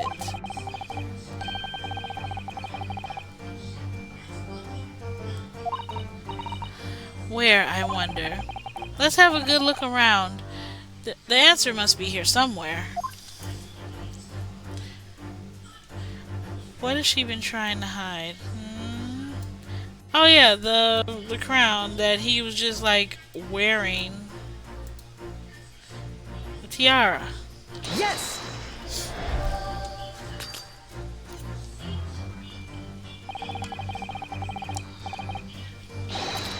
No, I got it wrong! Don't give me that wide-eyed, incredulous stare. I know the truth. That 20,000 rubles is enough to make anyone lose their head. What precisely was your intention with that, Mr. Naruhodo? Just following the natural progression of the deduction. Sometimes the truth hurts. Well, the truth is, you do not have a turn for observation or deduction. Did that hurt? Yes, a lot. Okay, so that's not right. I still can't bring myself to believe it. It just seems so unlike Kazuma-sama to stumble carelessly and then fall to his death. I know, it is hard to believe, but the mark on the floor does seem to suggest what's happened. That's what happened. But I have a feeling there's something in this cabin that links Miss Parlova to that mark. I suspect that we'll find it in the direction that she's cast her eyes before. Okay.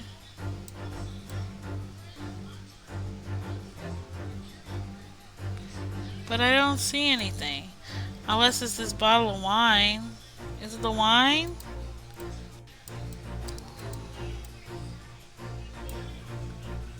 Oh my god, it won't let me. You hid the stuff in the traveling case. Maybe it's still in the traveling case. What if the traveling case has a false bottom, chat? Like a lot of like detective books and movies and stuff where they put stuff and it's like a false bottom. This is where Miss Parlova hid her friend. That's right. And it wasn't a snake after all. No, it was that kitten she calls Darka. Not that it's anywhere to be seen now. It seems to have left itself out of the cage and gone exploring. I suspect it wrapped itself around someone's head somewhere, trying to make a new friend. Either that, or it's scratching their hand to pieces. The point is, where's it got to?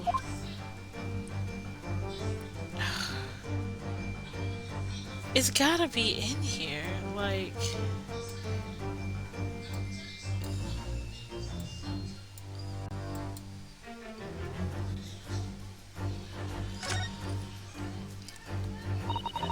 This is a waste paper basket. Perhaps all first-class cabins have them.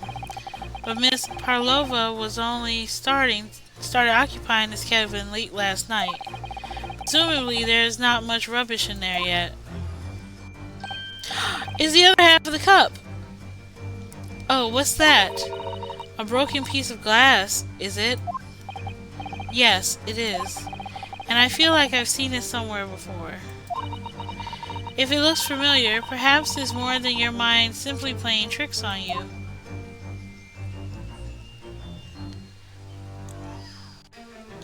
Yes! I got it right! I got it right!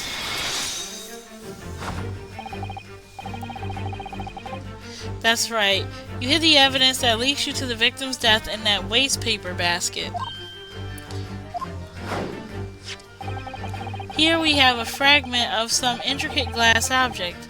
It would seem one has a familiar air, in fact. Precisely. We found the other piece of broken glass on the floor in Mr. Asogi's cabin. And as you see, the two pieces fit together perfectly.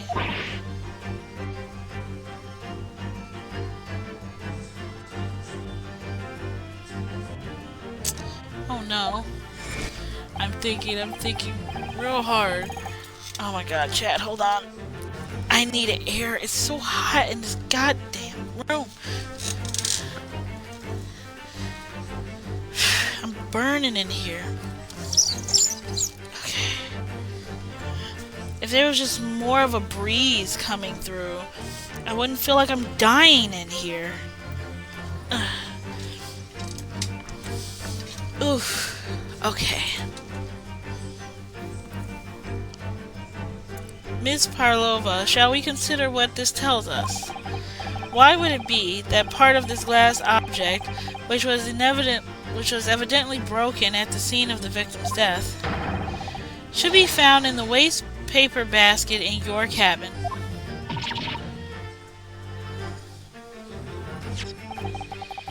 You are well acquainted with this glass bell, are you not? I don't know. In that hushed Russian accent of yours. Won't save you this time, dear girl. Why? Because we have conclusive evidence linking you to the bell in question. What? Take it away, Mr. Naruhodo.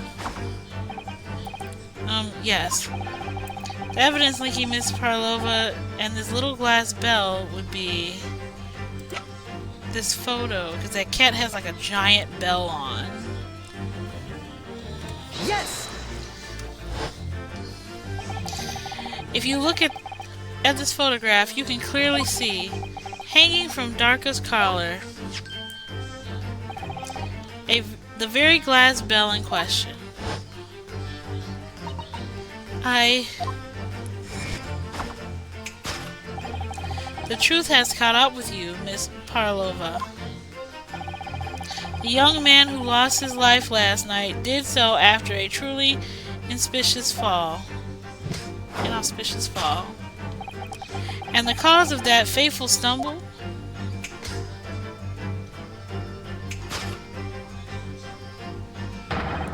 Your absent feline friend, Darka.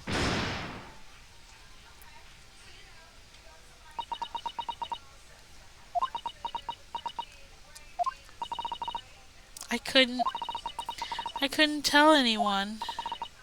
I'm sorry.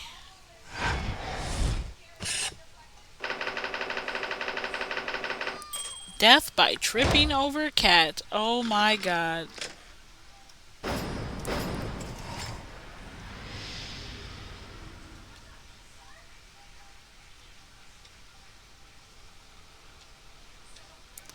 Here we go, chat. We got her now. Why don't you tell us now, Miss Parlova? Tell us exactly what happened last night. It was a little after 1 in the morning. It was so late, but I hadn't had time to feed Darka, so I gave her some food. And then, all of a sudden, she scratched me and jumped out of my hands. People do say that cats become very anxious and nervous in new environments. She was so fast, she disappeared through the ventilator before I could stop her. And that is how you acquired the rather nasty wound on the back of your hand, I take it. Yes. And I had read the rules on the wall. I knew that I was not allowed Darko with me. Yes, modern science suggests that animals can carry infectious diseases. It is a precaution, really. So I listened and listened, trying to hear if there was some noise in the next cabin.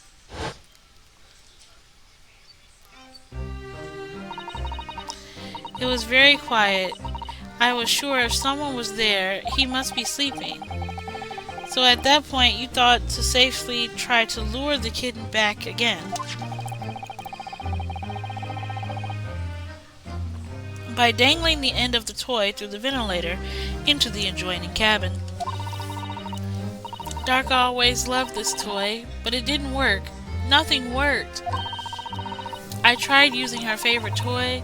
I tried whistling to her softly, but nothing. She didn't return. So the faint whistling sound Cosmo wrote about in his diary was Miss Parlova trying to retrieve her pet. Cats have a propensity to remain hidden in the shadows when frightened. Yes, so there was nothing else I could do. I just had to wait until she calmed down. But then...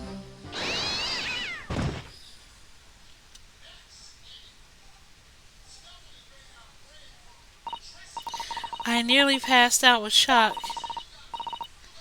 I heard her cry out, and then... Oh, it was such a dreadful bang. Then afterwards, nothing. It was totally silent.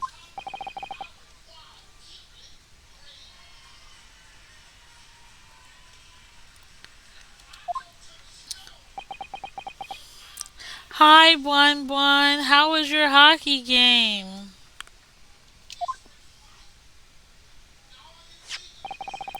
From the appearance of the brown mark on the floor. It was good. We won. Yay! I'm glad, Bun Bun. It seems like you heard was the victim stepping on the glass bell and tripping up. The SS Buria is a large vessel, but even she can pitch and roll violently without roaring. And Mr. Sogi was already off balance as a result of the ship's lurching when the kitten got under his feet. The combination of unfortunate factors could easily have caused him to fall over.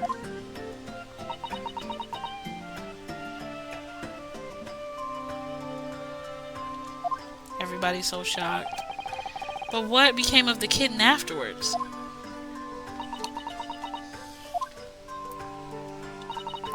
In the end, I managed to get her to come back through the ventilator.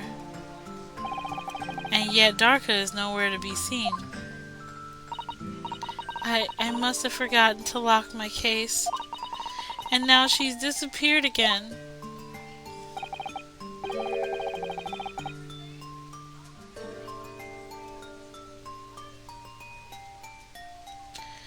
Oh my goodness.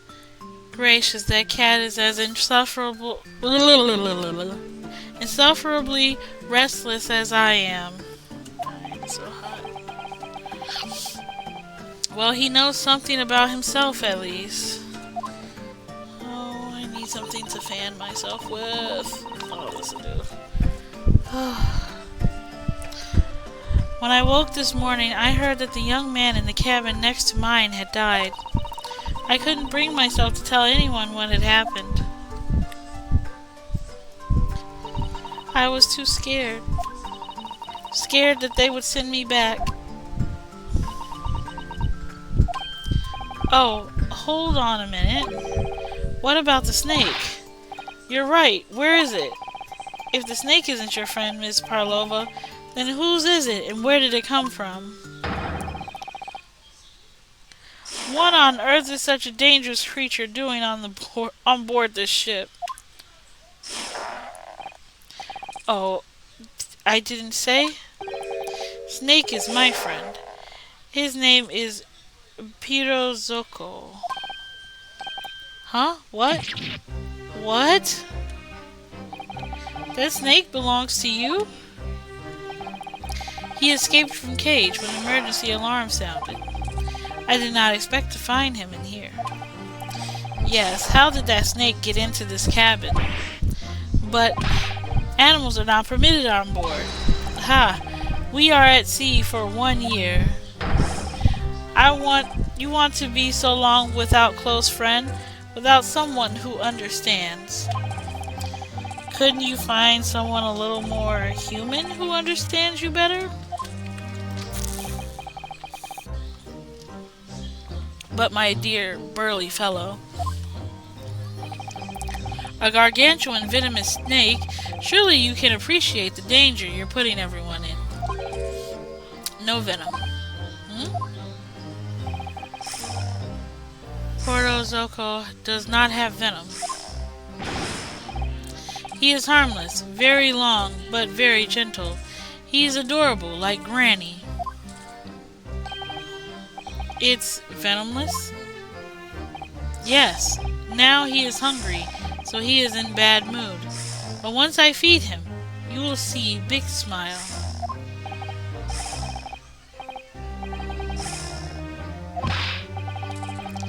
Ha, like they say... What? Like they say, they milk chickens. Who's milking chickens? What? Ridiculous. Snakes that drink milk are only in stupid stories. I'm gonna just say Piro. Piro eats mouses. Big, fat, round mouses. Oh, so... Is that what the mousetrap in the passageway out there is for? Of course. How else can I catch my friend's favorite food? Nothing says top of the food chain like the look in their eyes right now.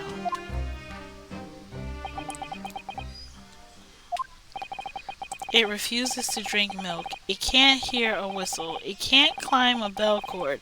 And is not even venomous? How the deuce did something so inept land a starring role? Oh my god. It is not my fault. I do not make up stories. My Piro has nothing to do with this incident.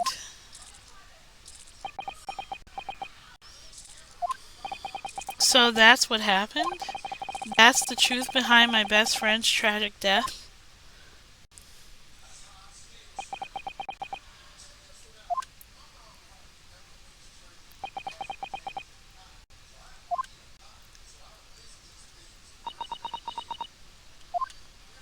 Stunned silence. Miss Parlova, I understand the difficult situation you found yourself in, and I do sympathize. But please remember this. A young man lost his life. If you're going to attempt to cover up your guilt with lies, then no matter what the circumstances, I cannot forgive you. But what are you talking about, Miss Mikotoba? What lies? Miss Parlova just confessed everything. It was just a series of unfortunate events, an accident.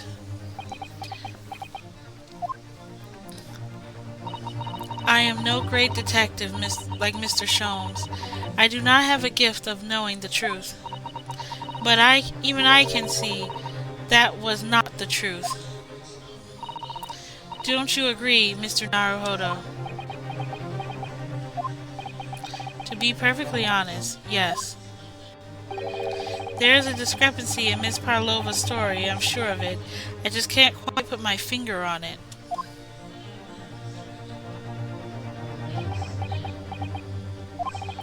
I confess, I was intending to let Scotland Yard deal with any outstanding issues on this matter. Oh? I am only present here for a very specific reason. The truth is, you, Mr. Naruhodo, are simply a distraction. A distraction? I do hope you have not been finding your shackles too uncomfortable. Not again. When did he do that? Especially as they are on your wrist as a result of my intervention. I was rather hoping I could resolve matters before we made our next port call.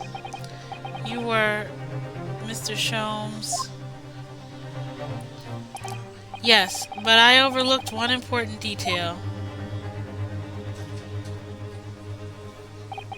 The deceased young man was a very close companion of yours, was he not? Yes. Kazuma was my closest friend. I owed him my freedom, even.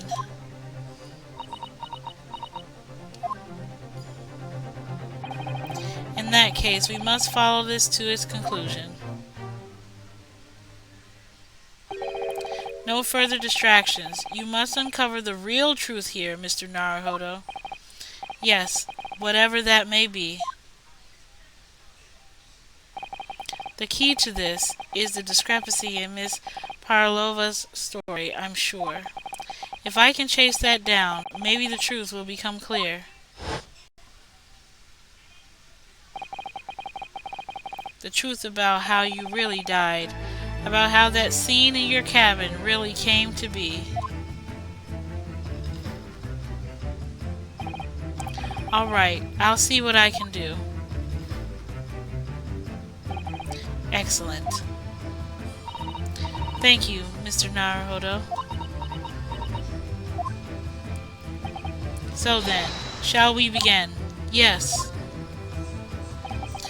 What shall we ponder first? Is the victim who lost his life in the cabin that was bolted shut from the inside? Was this truly an unfortunate accident, or was it in fact no accident at all? That is what we must establish in the first instance. But we already established it, haven't we? The man tripped over the kitten that had climbed into the cabin via the ventilator. Tragic, yes, but still an accident. Hold it! Wait, let's just take a step back. It doesn't make sense if that's what really happened, does it? I'm going to have to ask you to spell it out for me, I'm afraid. Yes, it is starting to take shape now. There's a clear contradiction between the facts and Miss Parlova's story here. The evidence is right there in Kazuma's cabin. It's undeniable. His death couldn't have possibly been a mere accident. Really? So let's show them our hand, Mr. Naruhodo. It is time to present the evidence. The evidence that proves unequivocally that the victim's death was no mere accident. What? Is it the writing on the floor? Because the writing on the floor is in Russian.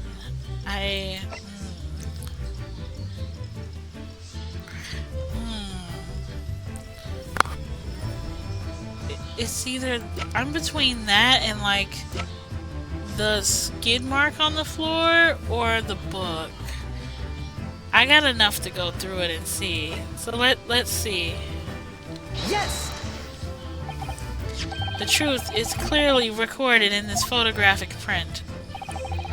There is no way that Mr. Asogi could have left this message on the floor. That script, it's Russian, isn't it? Indeed it is. The word written means wardrobe. I see what you mean. Most people would leave a dying message in their native tongue. Japanese in this case. But maybe he was studying Russian. It is a simple language. He could have picked it up very fast. That doesn't seem likely. That is actually not the point. It makes no difference whether he knew Russian or not. Sorry? What do you mean? Exactly what I said before. There is no way that Mr. Asogi could have left this message on the floor. And the reason why is clearly explained in here. Damage to the cervical vertebrae resulting in instant death. Instant death.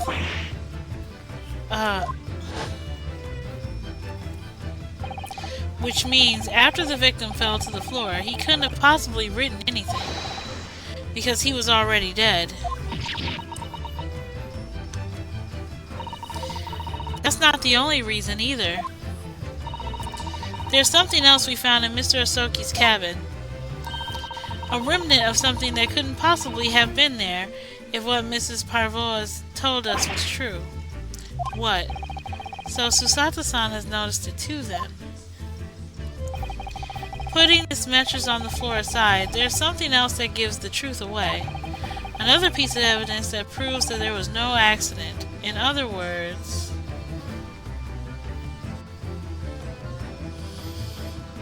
that proves there was no accident? Okay, well, he was writing right before he died, and then he was murdered. Because he wasn't anywhere near the ventilator or the bell cord if he was over in the corner writing. I'm gonna try this one. I could be wrong though. Yes! Oh shit. My brain is working tonight, chat. Oh my god. What point are you trying to make with that evidence? Oh no, am I still wrong? Oh, I take it back. I take back what I said.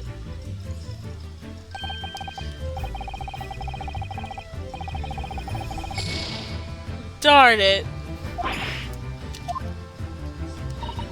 If it was no accident, then what we should be looking for is one of two things. Either the absence of something that you would expect to find at the scene of an accident, or the presence of something that you wouldn't. You put my dear madam. Ah, I see. I don't see.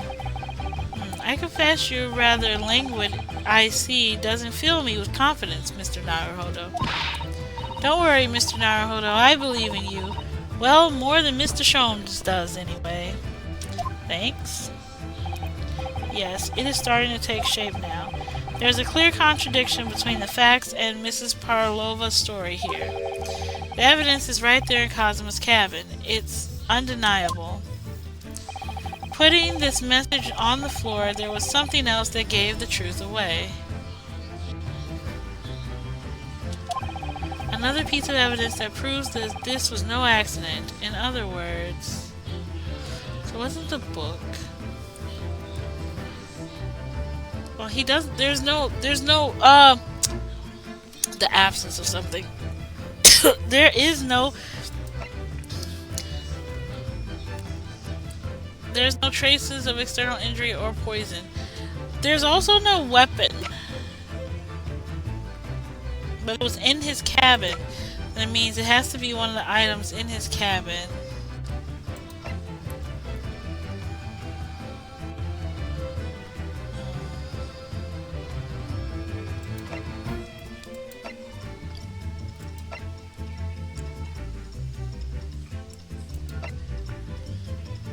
I don't know which one it is, chat. Oh. Yes! Makes for that evidence. That's really happened, I think. Oh no, I still got it wrong! Oh god. What am I getting wrong? Presence of something you don't see. Okay, what am I getting wrong?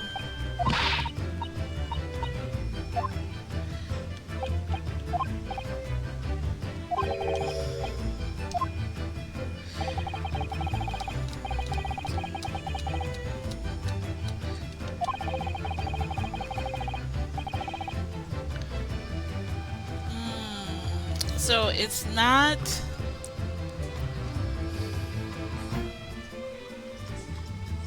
It's not that he was writing his diary, and it's not this that said there was no weapon.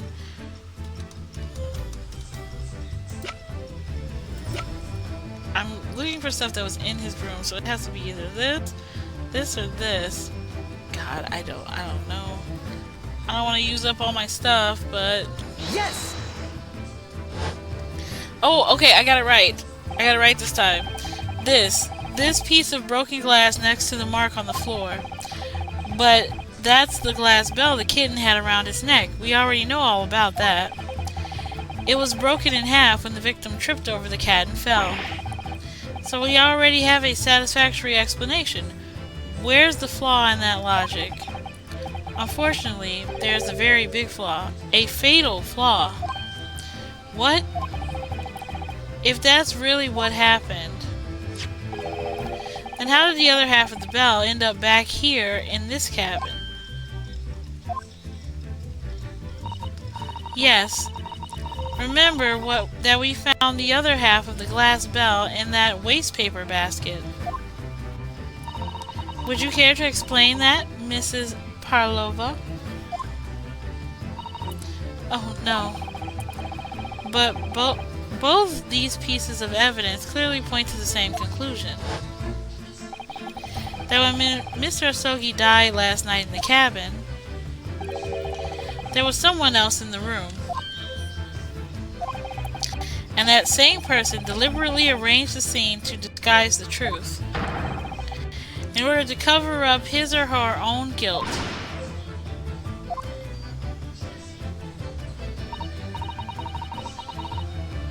Hold it!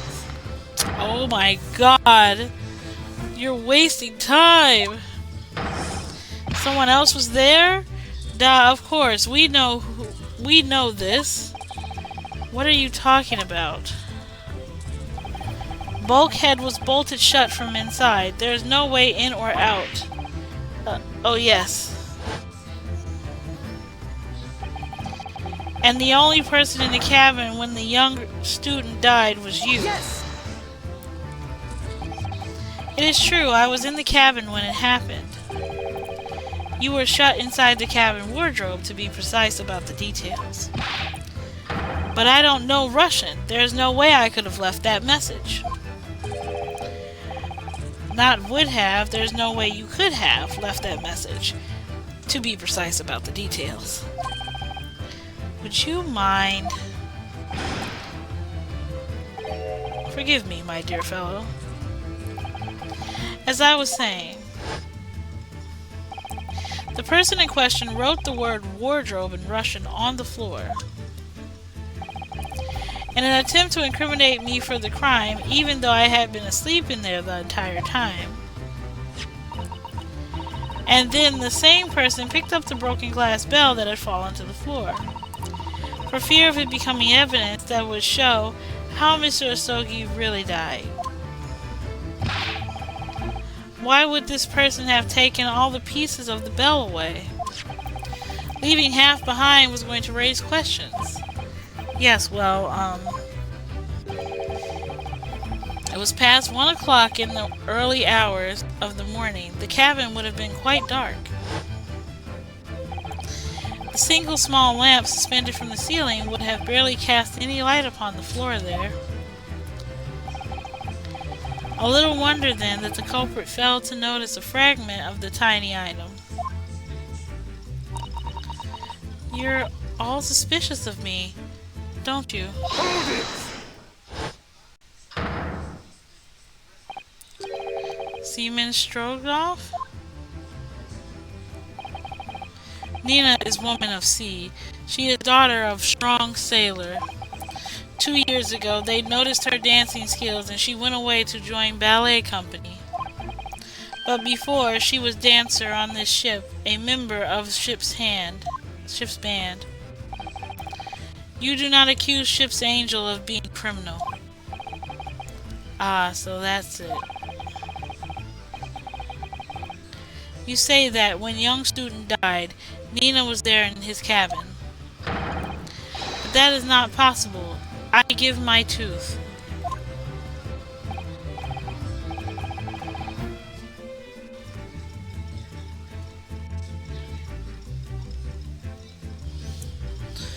Oh my god.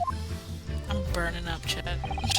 It's like I keep stopping so I could like fan myself because I am burning. It's too hot in here. Oh, you know what? Maybe I can turn my fan this way to give me some sort of relief.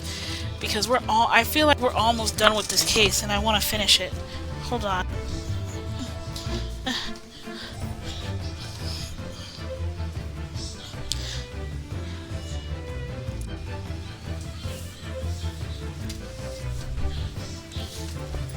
Oh, come on, fan. Work with me.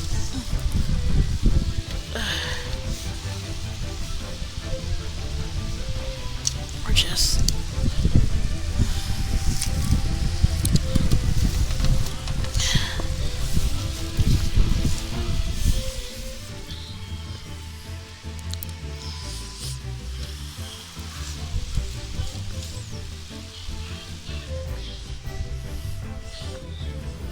Okay.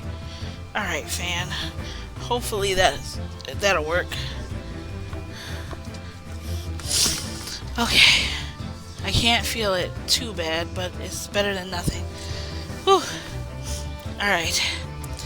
Why would you give your tooth, pray? How can you be so sure? You are a great detective. You should know.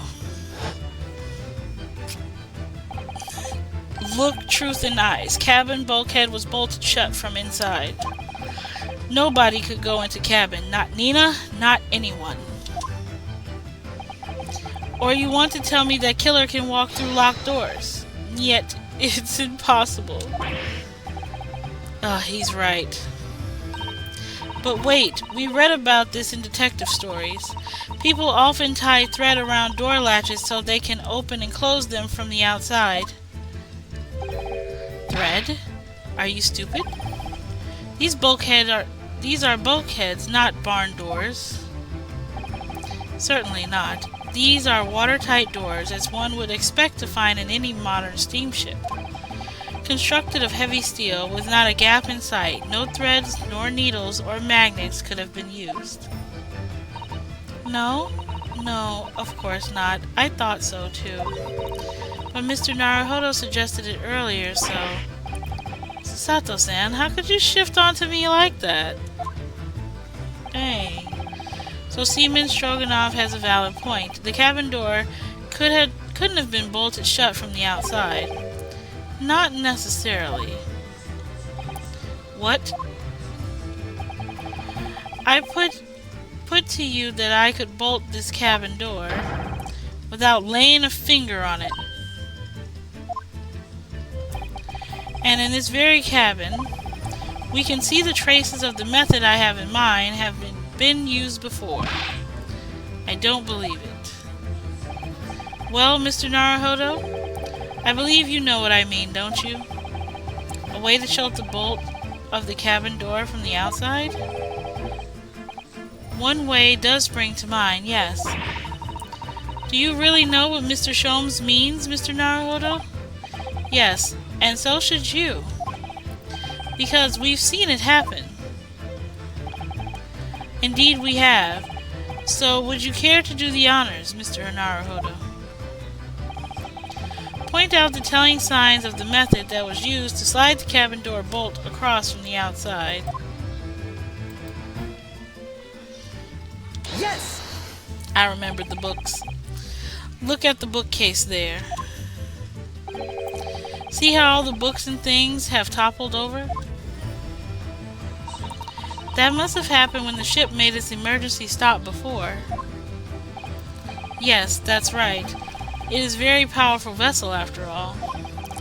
When the engines are thrown into reverse, a violent jolt goes across the entire ship. Any small objects that aren't fastened down are bound to fall over. I believe, yes, this is what is known as a force of inertia acting on the objects. Is there nothing Sato-san doesn't know? Or that isn't her book, at least. Well, whatever it's called, the same fierce force that pushed over those books on the bookcase also made something else in the cabin move. The bolt on the cabin door. It was very obvious just after the emergency stop that the ship made earlier. We had come into this cabin not long before, and we hadn't bolted the door. But then...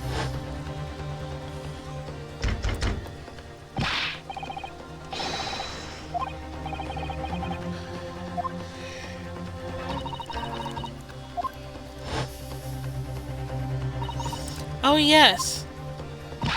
That's it. When the ship stopped suddenly, the bolt flew across and locked the door.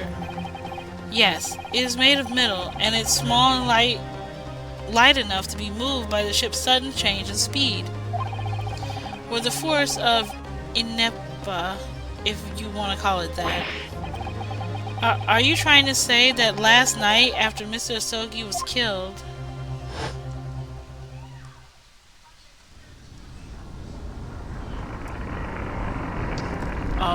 Oh.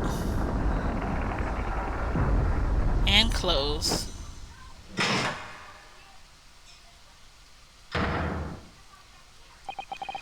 The SS Bird made another emergency stop?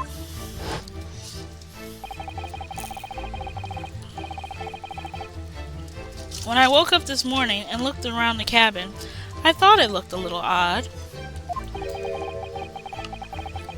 All the books on the shelves had toppled over, and all the ornaments. It was almost as if someone had turned their hand across the shelves and deliberately knocked everything over. Oh yes, I remember that. And I stood them all up again, didn't I? Then when we came into this cabin, we were surprised to see the same thing in here. All the books and everything had toppled over, just like Mr. Asogi's cabin. Oh my. Do you have anything to say about this, Miss Parlova? Are you out of your mind? You say Bria made emergency stop? It does seem a little far-fetched. How could that possibly have happened? Unless you're saying that the culprit is actually someone from the engine room? Oh, it is simple enough. Are you forgetting the button in the passageway outside? Used to trigger the emergency alarm. Oh yes, of course. There was a notice, wasn't there? Telling you only to press the button in times of emergency. On the dark nights when the fog is dense, the captain cannot afford to rely on the eyes of his lookout alone. Hence the placement of a number of buttons around the vessel to allow any crewman to raise the alarm.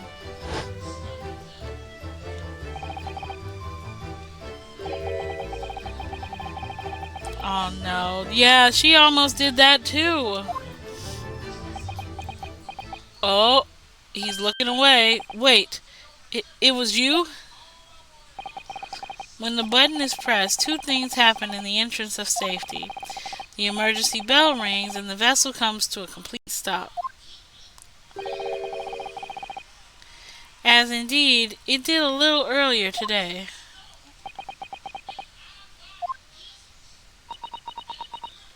Don't be surprised, girly pop. Mr. Sholmes, surely it wasn't you who... As I always say, a button has but one purpose in life. To be pressed, whatever the occasion. He sounds almost proud of himself. How dare you mess with the ship? I'll report you to the captain. You are in much trouble now. Now, I'm sure we can all wait until later. Let's not overlook the fact that we have now learnt a valuable lesson. When the vessel makes an emergency stop, the bolts on the cabin doors slide closed. So, what we must now consider... Yes, it all comes down to one thing now. Last night, after what happened with Mr. Asogi,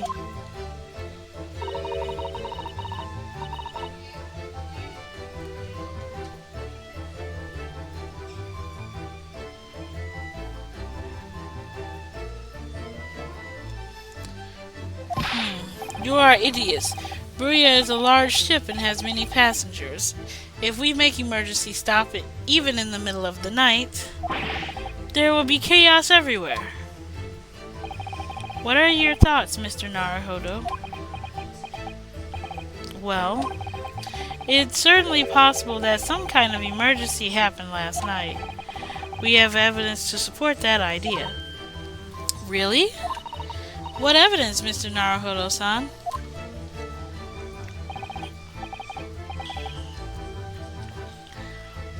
Fascinating. Show us, my good man.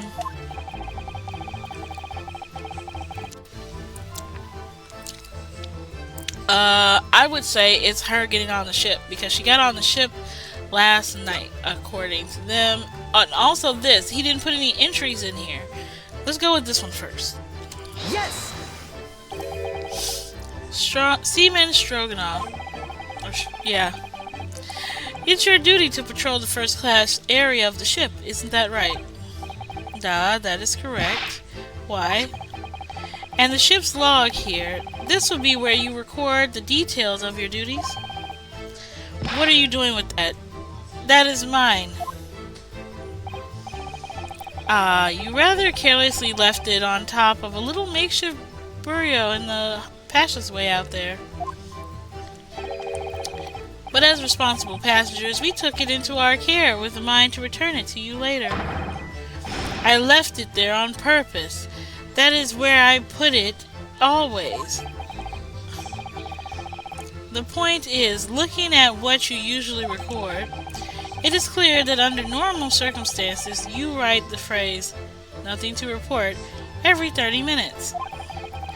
But from 2 o'clock last night until first light this morning, nothing was recorded at all. Nothing recorded in the log?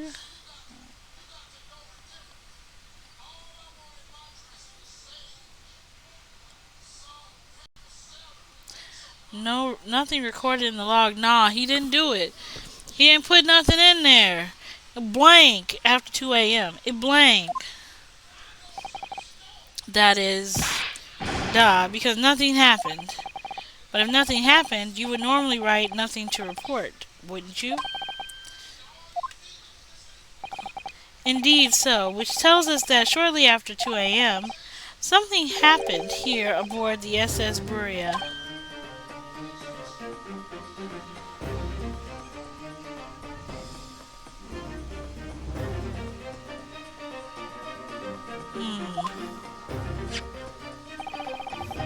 Something sufficiently significant to make you forget to fill in the ship's log, in fact.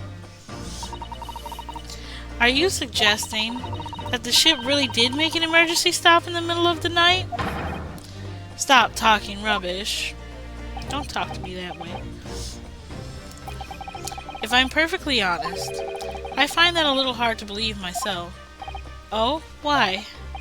Well, because if something as major as an emergency stop really happened, surely all of us would have noticed. That's very true. Thanks to the emergency Thanks to the emergency stop we experienced earlier, we all know what it feels like now. The ship lurched so violently, the alarm bell was so loud. I can't imagine anybody would sleep through that, even if it happened in the dead of night. Well, no, that's a good point.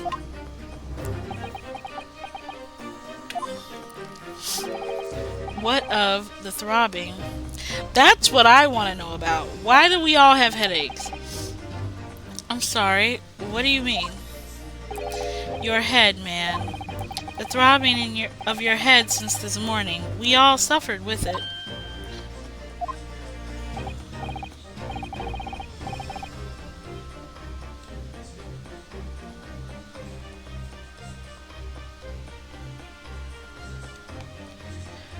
Yeah, I want to know what's going on with these headaches, man. In fact, I haven't been feeling myself since I woke up today. Nor have I.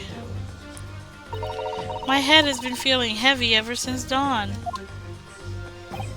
Yes, you've all been afflicted, haven't you? Just as I suspected. He's right. My head's been throbbing today, too. And since eating dinner yesterday evening, everything has felt sort of hazy. I can't really remember anything that happened after I climbed back inside the wardrobe. Then the first thing I noticed this morning was the throbbing pain in my head. I had already been drugged out of the wardrobe.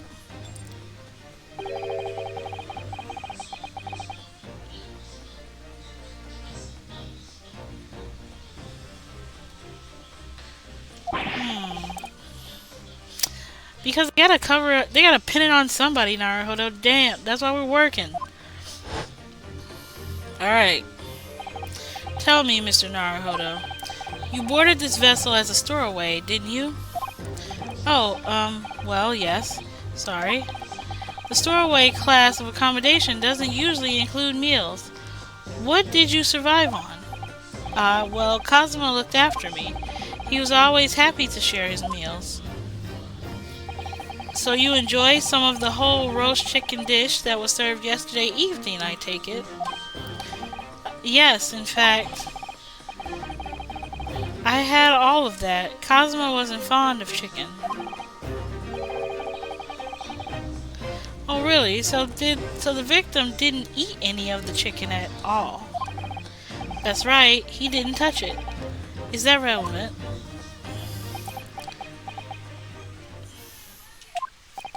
My dear fellow, does that not strike you? Oh, Mr. Sholmes, do you mean to say that there was something wrong with the chicken? I do. No, really? Is that really true?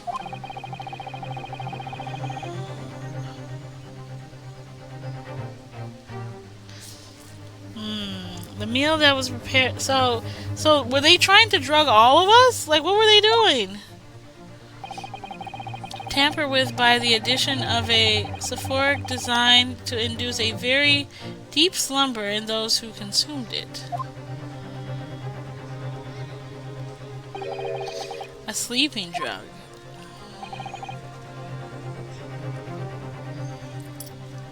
What do you mean? Whoever did this laced every meal with a sleeping drug so no one would notice the ship's emergency stop? Mr. Naruhodo, of course that's not what Mr. Sholmes means. What a far-fetched idea. Precisely. Lacing every meal of every passenger on board with a soporific drug would certainly be impossible. Unless, that is, every single member of the crew was a conspirator. What? Mr. Huh? I missed something. I missed something. Hold on, wait. History. Let me see what I missed. Oh, everybody went, what? Huh? Hmm? Huh? Hmm? Huh? What? Alright. I'm sorry to say that any more deception in this manner will get you nowhere. If you refuse to talk, there will have to be an inquiry made through the shipping company, of course. And were that to happen, every member of this crew and the captain himself would be hauled over the coals for aiding and abetting a renegade. Oh?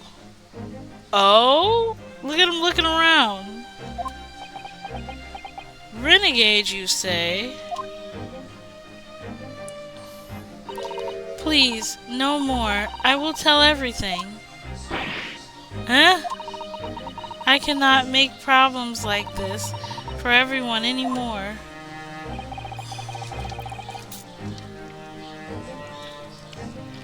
These crewmen are your former comrades, I believe.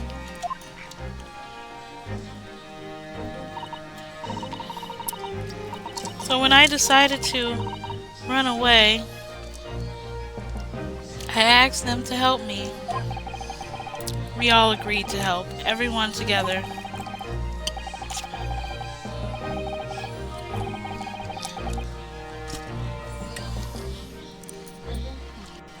Oh my god, I keep trying to drink more water and it keeps getting stuck. Something is sticking. Okay, better. I don't believe it.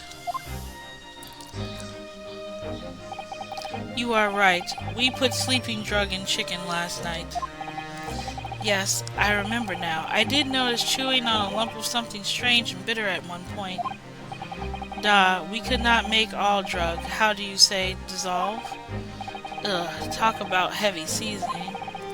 At midnight, the waters near Shanghai, we brought our angel on board. She was helped by a comrade on shore with small fishing boat. While all the passengers of the SS Buria slept soundly, thanks to the almost magical effects of the slumber-inducing potion in their evening meals had contained. So, if that's what happened, the only people awake on the ship last night were the crew, people who dislike chicken, and the newly boarded passenger, Miss Parlova. And that means it would have been possible for you. You could have used the emergency stop trick to lock Kazuma's cabin door.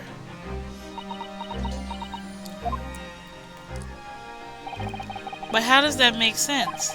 Surely every cabin door would have ended up locked in that case, and there would have been a complete chaos. Oh, I wouldn't say so. What? Ah, of course. Just like us, all the other passengers would have eaten their evening meal of chicken in their cabins, after which they would have been overwhelmed by tiredness because of the sleeping drug. Quite, and accordingly, all passengers were already in their cabins for the night. Yes, the overwhelming majority of passengers would habitually sleep with their cabin doors bolted anyway. So not one of them would have found it remarkable to find the door locked in the morning. In summary, in order to fasten the bolt of a single cabin door on the ship, the culprit brought the entire vessel to an emergency stop in the early hours of the morning. Oh my god, how could you? You have talked a long time and said many things. What is point? The point is what I said earlier.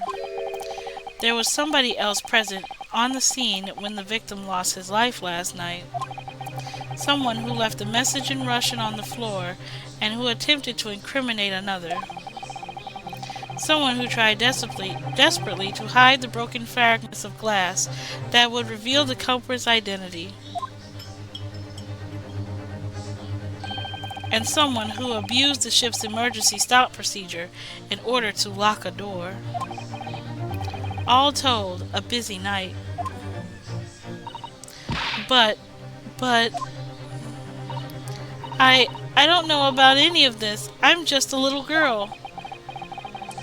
You like to speak with your long English words and explain your clever ideas. But I am Sailor, and sailors don't listen to long, boring stories we don't believe. Sailors like me, we trust only what we see with our eyes. A laudable trait. What? I am quite of the same disposition, my good man. Observation to me is everything. Mr. Naruhodo. Oh, yes? Do you hear it? The accusatory cry of guilt on the wind. What accusatory cry of guilt? So sorry, you've lost me. Proof of involvement, man. But you can't hear such a call with your ears. No. You must hear it with your eyes, for observation is the basis of all deduction. What are you talking about? I believe the time has come. For one final logic and reasoning spectacular to expose the truth. Oh snap, chat, here we go. Ugh, my butt. So Mr. Naruhodo, your assistance, if you please. With what exactly, Mr. Sholmes? With observation, my dear fellow, just as I said. These two provocators. I can't say words. Observation. If you remember, Mr. Naruhodo, we know that somebody tried to fabricate evidence, don't we? By tampering with the scene of Mr. Asogi's death. What we are looking for is some trace of evidence that one of these two was there when it happened. Precisely. You are delightfully quick to grasp my meaning. Alright, let's see what I can see. So we're looking for a trace of evidence that shows someone else was there in the cabin, was there last night when Kazuma died.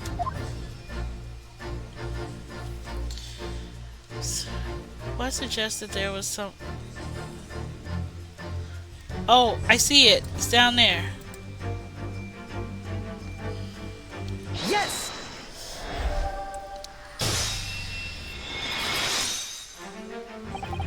Seaman Stroganoff. You seem to have quite a large purple stain on the back of your white uniform there. Yes, I don't know where the dirt comes from. So nothing in particular comes to mind about the stain? What are you trying to say? It would appear that the significance of the stain has escaped your attention, Seaman. Allow us to make it plain.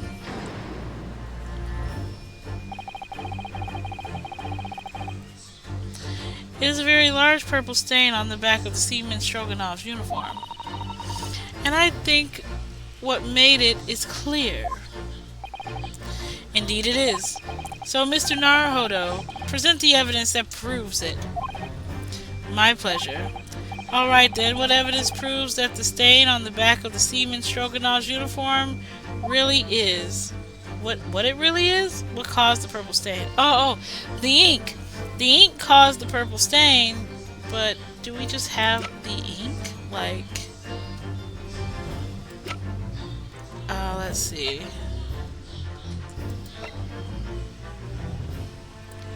Yeah, there's the purple ink. I'm gonna go with this picture and see if that doesn't help. Yes! Yeah! We got it. We doing this. Yes, it is. Yes, it's the photograph and the ink it shows. That's what caused the stain in your uniform. Ink? A rather unusual color of ink. Purple. Ah, the penny drops at last. Now you see the significance. The Russian word on the floor next to the victim's body was written in purple ink. And the stain on the back of your uniform is ink of the exactly same color.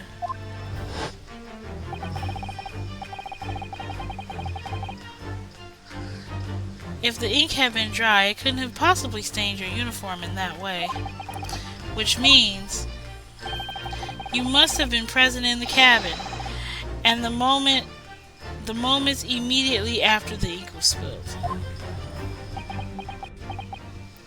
Oh no. Please tell me you guys are going to tell the truth now. Alright, yes. It was me. I did it. Everything. Oh? You're telling the full truth and nothing but? I arranged everything in dead student's cabin to make it look like wardrobe man did it. Then I pressed button to make Bria do emergency stop and bolt cabin door shut. I did everything so no one would suspect our angel.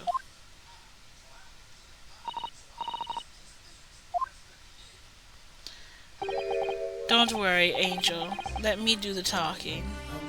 Hold on. That's all she said was Biff, please? Okay. It was after 1 in the morning. I was on duty, patrolling passageway. Then our angel came to me. She was white like sheet. Biff, please, you must help me. I went with her. Door to cabin number 1 was open. When I looked inside, I saw student boy on floor. What happened here?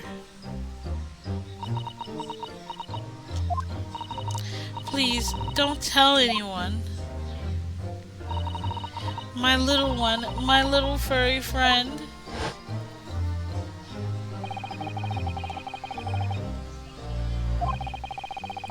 The kitten escaped through the ventilator into Mr. Asogi's cabin. Then he tripped over it and broke his neck when he fell on the floor?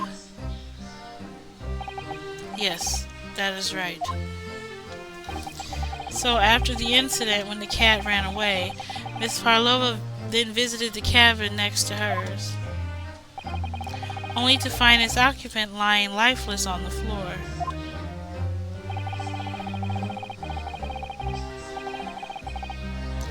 She said she was worried when she heard sounds of something falling on the floor. That's when she went to look. No, Angel?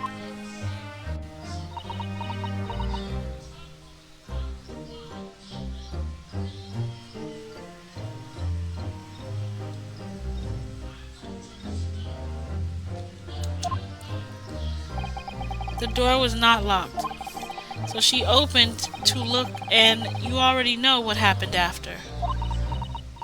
Oh, he really did trip. There's just one thing, if you wouldn't mind. What? When you went to Mr. Asogi's cabin, Miss Parlova, was he already dead? Why? I already told you, when Nina opened the door of the student, I was asking Miss Parlova.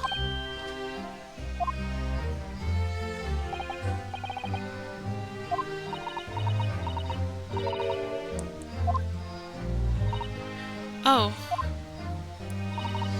Yes, that is right. I saw him. It was dark, and he was wearing black, but he was on the floor, not moving.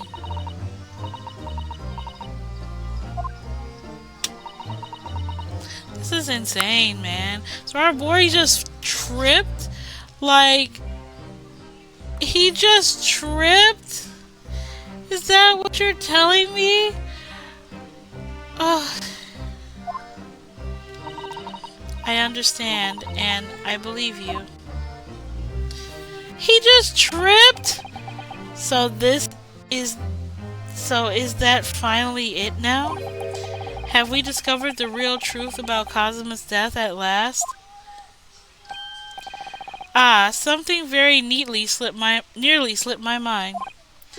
Oh, Mr. Sholmes. This photograph. Yes, I took this myself, you know. The cause of death was a broken neck, therefore the victim died instantly. And the unfortunate incident that preceded these events, a kitten on which the victim stumbled. However, those facts, there's one in particular area in this photograph. What about it? That seems to be somewhat unnatural. You have the writing on the floor? What do you mean, unnatural? What are your thoughts on the matter, Mr. Naruhodo? Oh, well,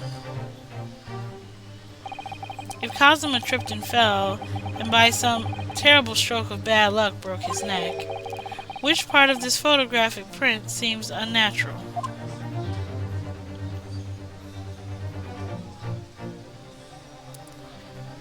Seems unnatural. I guess it would be his finger? Because look at how his hands are clutched. Maybe it's his finger? Like, I'm gonna go with the finger or the words, right? Because he's clutching this fist over here, but he's not doing it here? And it looks kind of weird right here. Yes! The word Russian clearly wasn't written by Kazuma. So you're looking for something unnatural. The obvious point. Very true. It is certainly peculiar, but it's not what I mean by unnatural, I'm afraid. That particularly crass detail was orchestrated by the culprit.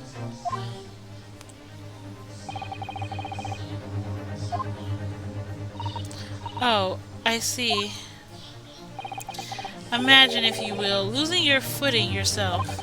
In my opinion, if you landed as the victim appears to have done here, it would be most unnatural.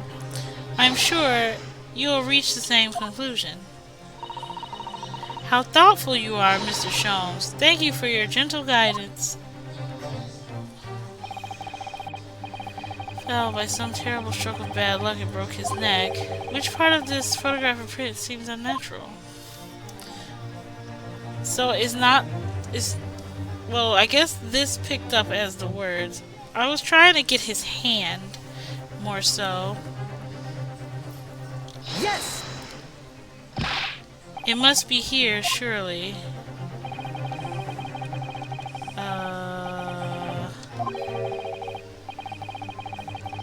No, that's not it. That's wrong. I'm about to lose the thing.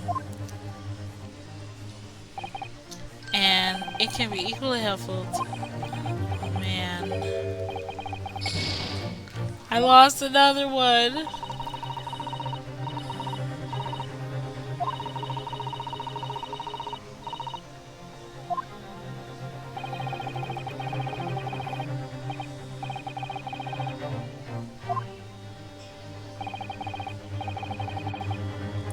Imagine, if you will, losing... Okay, it's back at this point. I'm still trying to figure it out. My brain is having a hard time wrapping around it. Oh, goddamn it, Tox. Okay.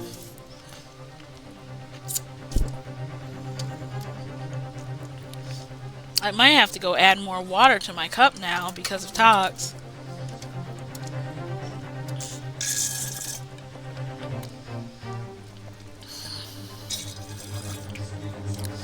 Nope, I think Tox just made me finish it. Hi, Tox. My brain. Would you land as the victim has? What of your hands?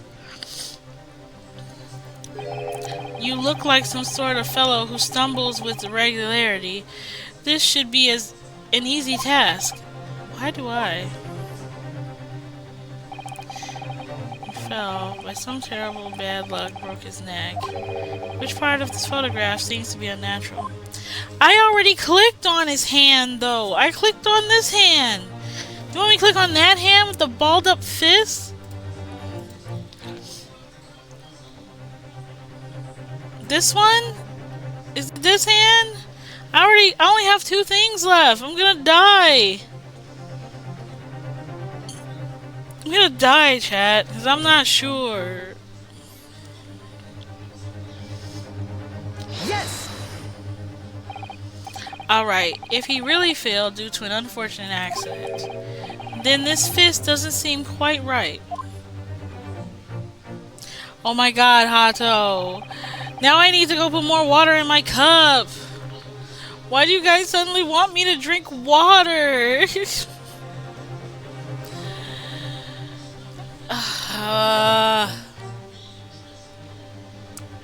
Hold on, hold on.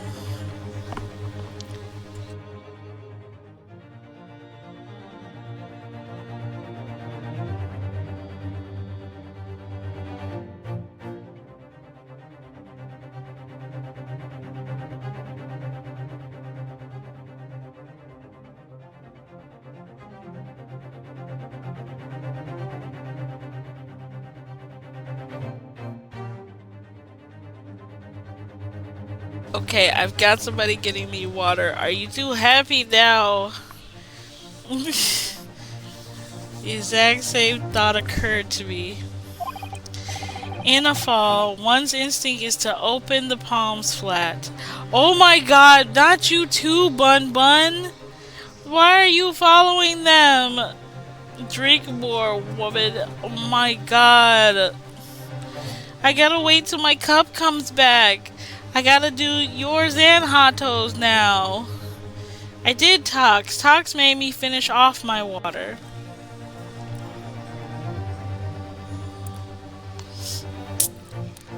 Why do you both want me to drink so much water?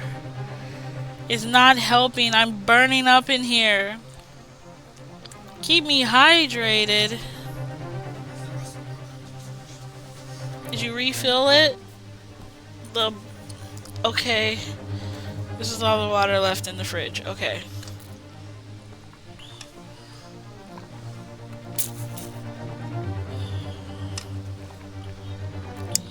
Okay.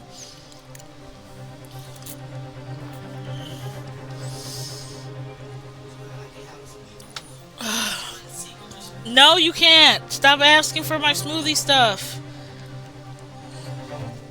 I just had to drink a lot of water. Go.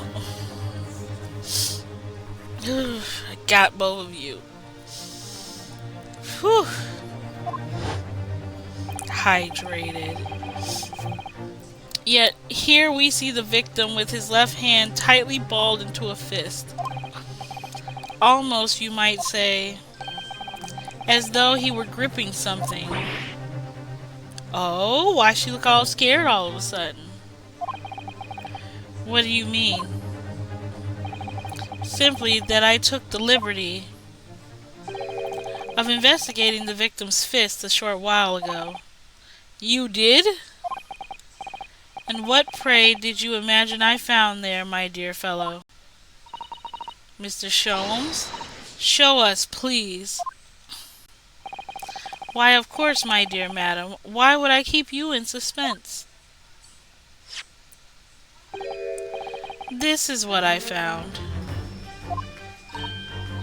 Oh, a crescent moon with a little gemstone in the middle. Yes, you're right. A crescent moon. It's very pretty, but what does it tell us? It tells us nothing. I'm not so sure. That crescent moon looks... It looks familiar somehow. I'm sure I've seen it somewhere before. Where's the court record? Hold on.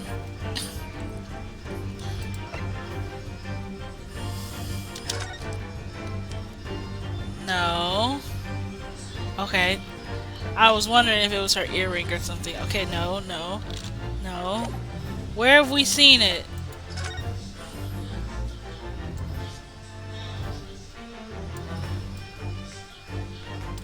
No. It looks familiar. Then where the floopity flop did we see it?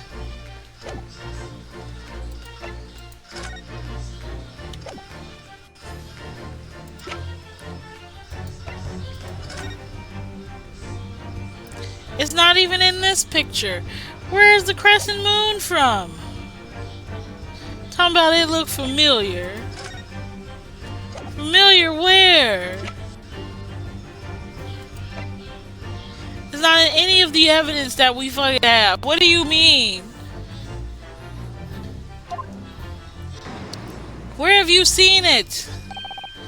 Observation, Mr. Naruhodo. That is the key. What? The truth is now tantalizingly close. How did that crescent moon come to be in Kazuma's clenched fist? This is the final clue, the last piece of the puzzle. Ask yourself, what does this little crescent moon mean? What significance has it? And observe. Find the answer with your own eyes. Where did the crescent moon come from?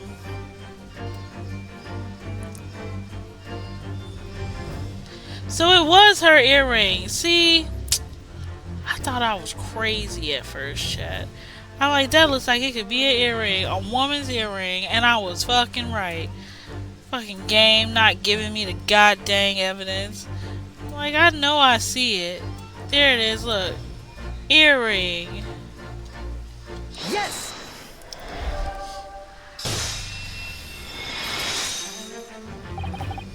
Miss Parlova, on your ear there. I see you have a crescent moon as well. What? I swear, that dude there. On your other ear, it seems to be the crescent moon is missing. A little link holding on must have broken, I suppose. Now, the missing crescent moon was found in the victim's clenched fist. Clearly, there is only one logical conclusion. Wouldn't you agree, Mr. Naruhodo? Yes. Miss Parlova, Mr. Asogi must have grasped that crescent moon and pulled it from your ear. Perhaps just moments before he fell to the floor. In other words, last night, in Mr. Asogi's cabin, you witnessed the moment when the victim fell with your own eyes. In fact, you were quite literally at arm's length from him. But then the question is, why did Mr. Asogi do that? Why did he pull your earring from your ear and hold it in his clenched fist during his final moments? Oh, no. Angel? No one can protect you now. Please, Miss Parlova, tell us the truth. Last night, what did you do to Kazuma?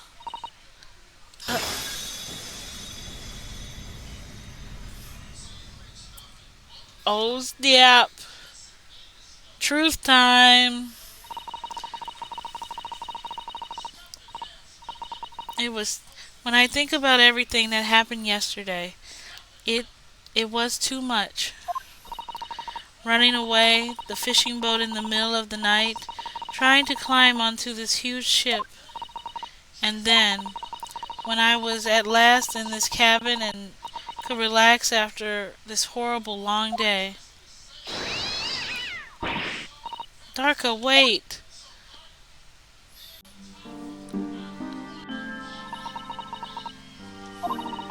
I couldn't believe it when she disappeared through the ventilator.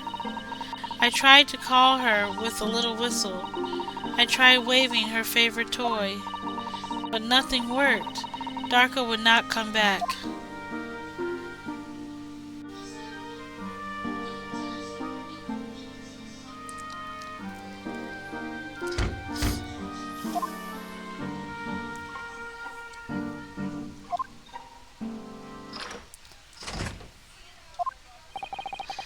What are you doing here at this time of the night, Inspector? Oh, I'm sorry. I thought it was a friend of mine.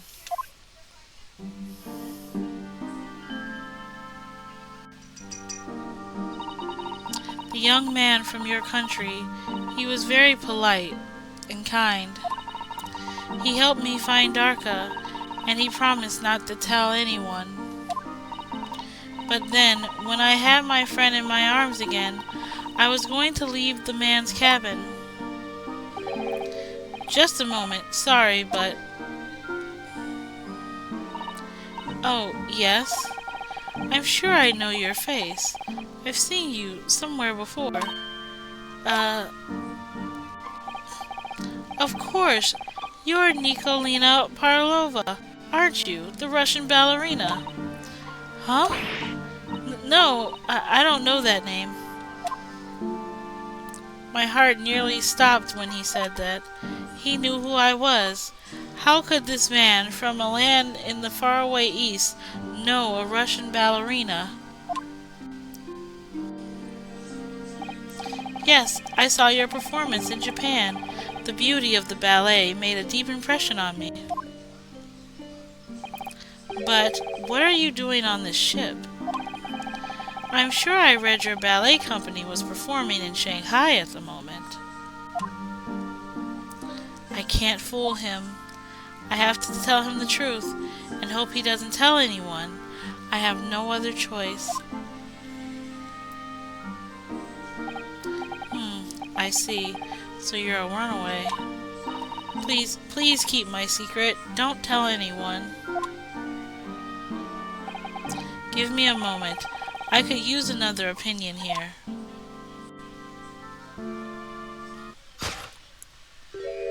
He's going to pull that cord. He's going to tell the captain.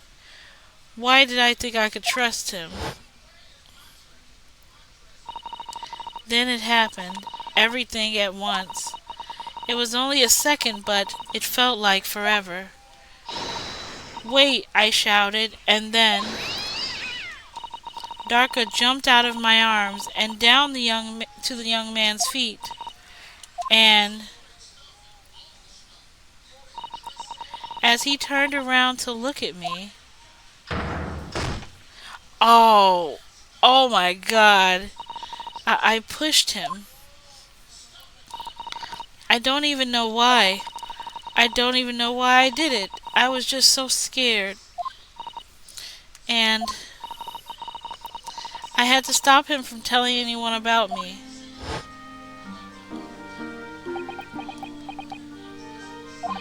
And that's when you went to fetch help? From Seaman Strogoff, who was on duty out in the passageway. I heard Nina cry out and a thud on the floor, so I ran to her. She was standing at the cabin door, shaking like a leaf. She looked at me and said, "Help me, Biff. If they find out, I will be... Please, I have nowhere to go." So you decided to help. And that's when you arranged things in Cosmo's cabin to make it look like I did it, so that no one would suspect the passenger in the cabin next door. Yes. I went into the cabin and looked around to make sure there was nothing to show Nina was there. And then I found a stowaway in a wardrobe, still sleeping. Right. That was when he found me. So you worked out a plan to lay the blame on the stowaway. I closed the wardrobe doors, put back the strange paper sign.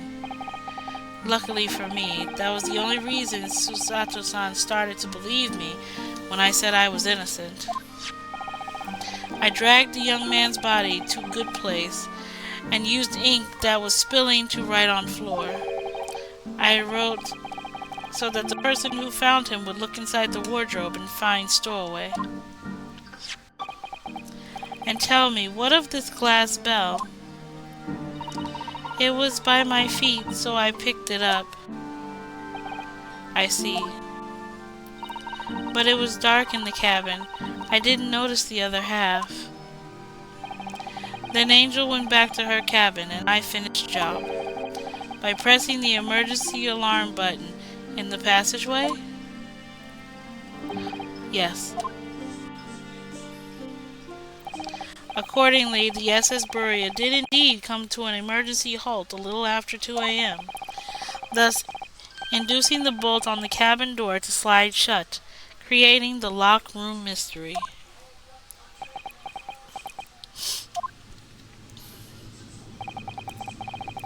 There is still one thing I don't understand, Miss Parlova. What? Well, you said that you told Kazuma about the fact that you'd run away from your homeland, and because you were worried he was going to tell the captain that you pushed him. Isn't that right? Yes. But even if he had pulled the bell cord and called for the captain of the ship, aren't you friends with every member of the crew? Why would that have been a problem? It was what he said first that had me scared. What he said first? What are you doing here at this time of night, Inspector? Oh, I'm sorry. I thought it was a friend of mine.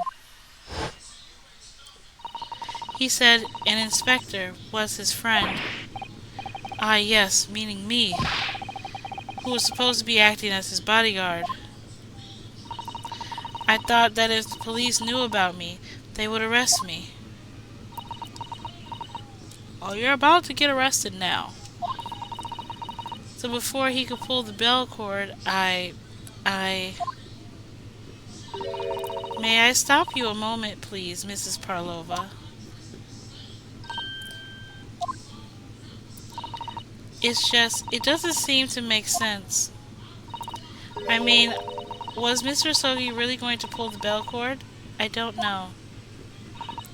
What? What do you think, Mr. Naruhodo?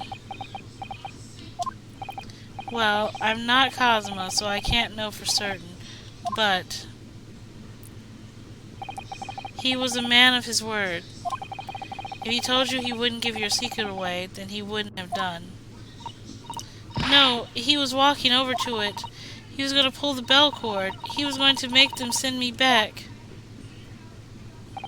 Well, Mr. Naruhodo, the day's work is not yet done, it seems. There's one more deduction to make. What? Another deduction? Yes. What action was the victim really about to take at the moment?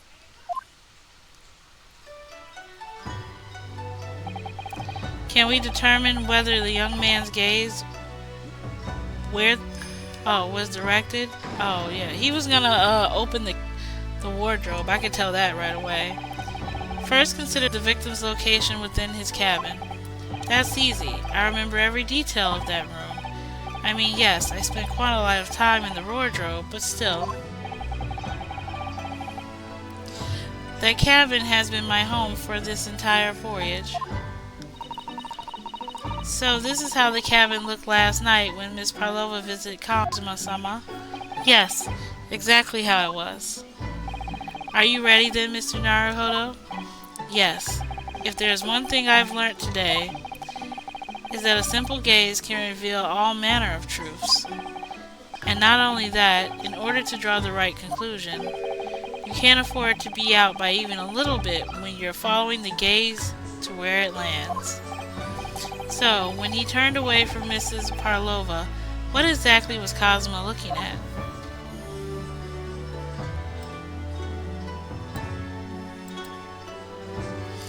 Take that!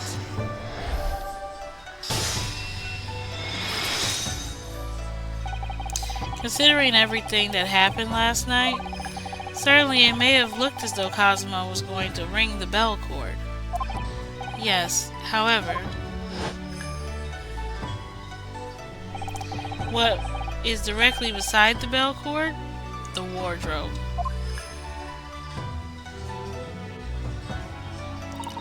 The wardrobe? And more importantly, what was inside the wardrobe? The man's great friend, sleeping soundly. Miss Parlova, please think back very carefully. What were Mr. Asogi's exact words last night? Give me a moment. I could use another opinion here. Another opinion. Yes. but not from a member of the crew. No, Mr. Asogi intended to consult his close friend on the matter to see if between them they might be able to help in some way, no doubt. Oh, oh no. Sadly, we can't know the truth for certain now. It is too late for that. But I wish you had made sure of what Mr. Asogi was looking at. Things may have ended very differently if you had.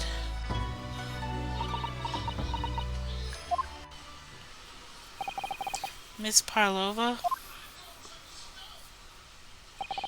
I want to thank you for finally admitting the truth. But unfortunately, the truth is a man lost his life because of what you did, and that will never change. I hope you will never forget that. I'm sorry. Really, I'm so sorry. What have I done? You killed our boy, is what you did. You killed our boy. And so, at long last, the mystery surrounding the tragic accident on the SS Buria was finally laid to rest. She killed our boy, Chad. It was all her fault. We were supposed to go to England together. And she pushed him and made him break his neck on the bed. What will happen to Miss Parlova now, then? Once we reach Great Britain, she'll be handed over to the British police at Scotland Yard. What about the fact she ran away from Russia? Won't the Russians try to get her back? Apparently, the English detective can speak to the immigration office and sort all that out. Mr. Sholmes can do that? She won't be going back to Russia then. No, I don't think so. Even if she wanted to return in the future, I doubt she would be able to. She ran away, so now she's in exile for life. I see. I'm sorry. Seaman Stroganoff? I wanted to help our angel, no matter what. But I didn't think about you, about how you lost your good friend. I will go with Nina. I will give myself to British police. That is kind of you. And in the meantime, thank you for letting me go free again. Kazuma's death feels like such a waste, but...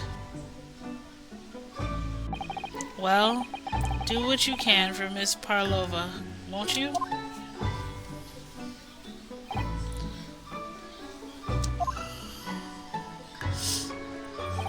Well, I'm afraid you need to pack now. We're due to arrive in Hong Kong tomorrow. As much as it pains me, I'm going to have to hand you over to the consul to arrange your passage back to Japan. Yes, I did store away after all.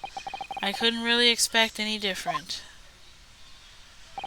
So, you should get back to your cabin now.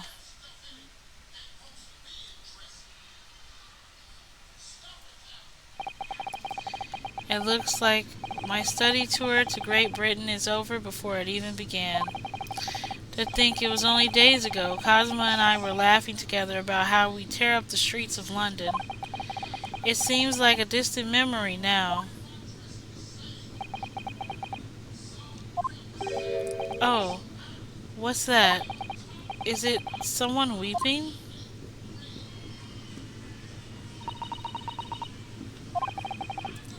Susato-san?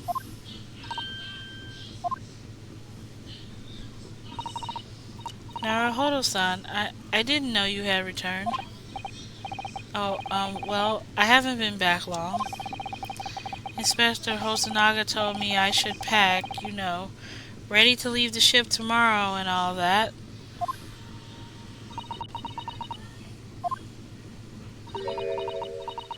Oh, she's so sad. I still can't believe this has happened. I can't believe someone's life can be over just like that. Susato-san. Oh no, we're all sad, Susato-san. He had such grand ideas for this visit to Great Britain. So many dreams. And now they've been cruelly taken away, just as he has. I thought I could never forgive the person responsible. But now we know the truth. That it was just an accident. Just a silly series of mishaps. It's too much, Naruhodo-san. It's just too much. Yes, I know. I wish there was something I could say. Inspector, my duty was to see Asogi-san safely to Great Britain, but I failed, and caused his two closest friends great pain and suffering as a result. I've let everyone down, and I will do anything to make up for my terrible blunder. Nobody blames you, Inspector.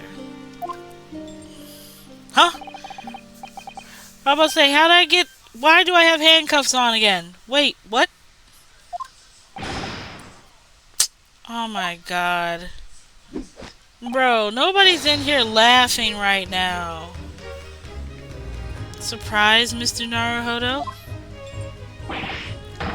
What is the meaning of this? Oh, a trifling matter.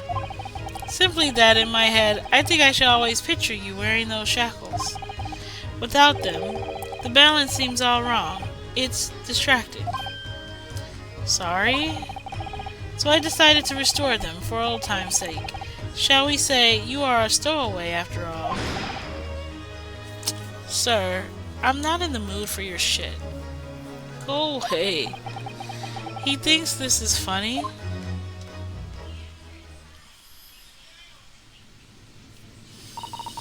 Mr. Sholmes, we do appreciate all your assistance.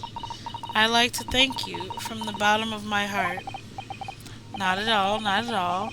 And though it is a little late, may I offer my sincere condolences.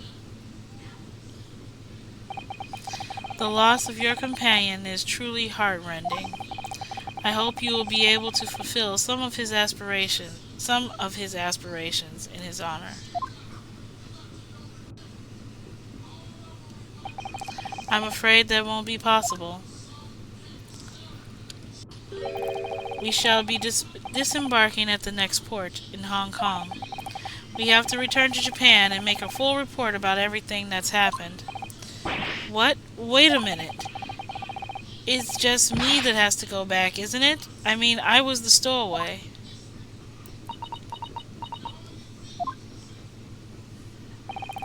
The terms of this study tour were negotiated by the Department of Justice in both Great Britain and Japan. It has to be one lawyer and one assistant. Was to be. In the light of Mr. Asogi's unfortunate death, I'm afraid the study tour can no longer go ahead. Oh no. I do not care for me, but... Poor Sato-san. My dear fellows, the majority of problems have been extremely simple solution, you know. All you require is one lawyer, and the study tour can continue, surely. But there is no one else with the necessary qualifications, Mr. Sholmes. We know of no other lawyer. Qualifications, you say? Any qualifications obtained in your own country will be of little value in Great Britain, I'm afraid. Oh? But anyway, the voyage to London still promises a good month of time. Ample opportunity, I would say, to find yourselves another suitable lawyer.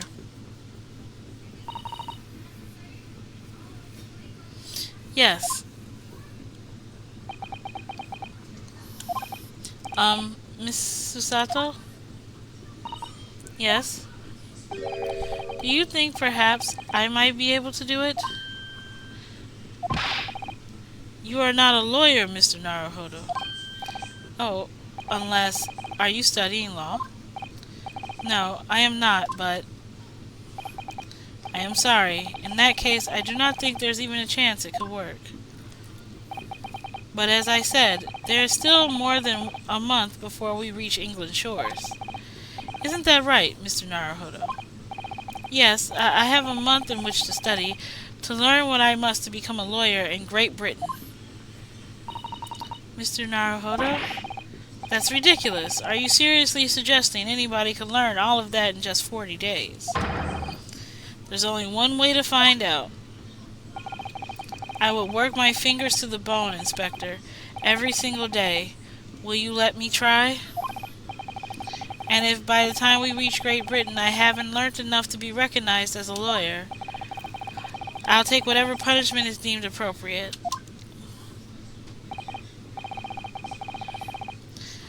But why put yourself in such a difficult position? For Kazuma.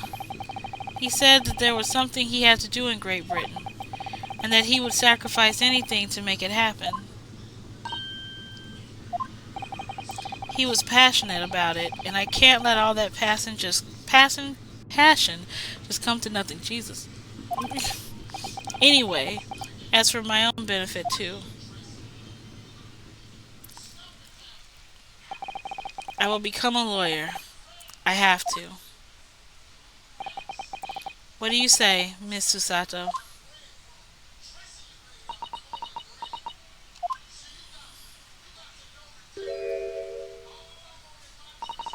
I think it's a wonderful idea. Thank you. Oh, she has such a pretty smile. So what does our bespectacled inspector friend say? Are you serious? One lawyer and one assistant. The numbers are indisputable. No, no, no. This is mad. It's madness. Yet fascinating, wouldn't you agree? Fascinating? Duty and rules are dull routine of existence that we all abhor. Give us interest. Give us fascination. Speak for yourself. Besides, qualifications are no measure of a man. What matters is his character. No? And you've witnessed ample evidence of this man's exemplary character today with your own eyes. From the early hours of this morning until this very moment now. Despite contending with the passing of his close companion, and despite the accusation of guilt, this man has shown resourcefulness, intelligence, and above all, courage.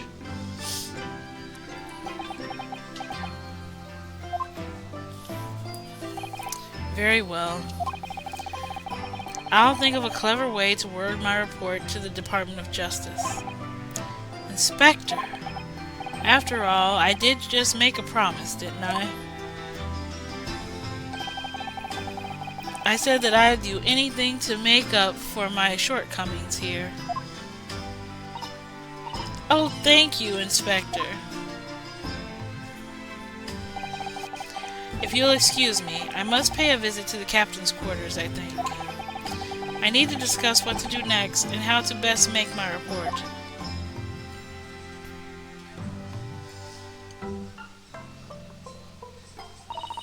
Are you really prepared to attempt this, Mr. Naruhodo? Yes, I'm going to try. I wonder... Would you consider teaching me what I need to know? Everything about being a lawyer?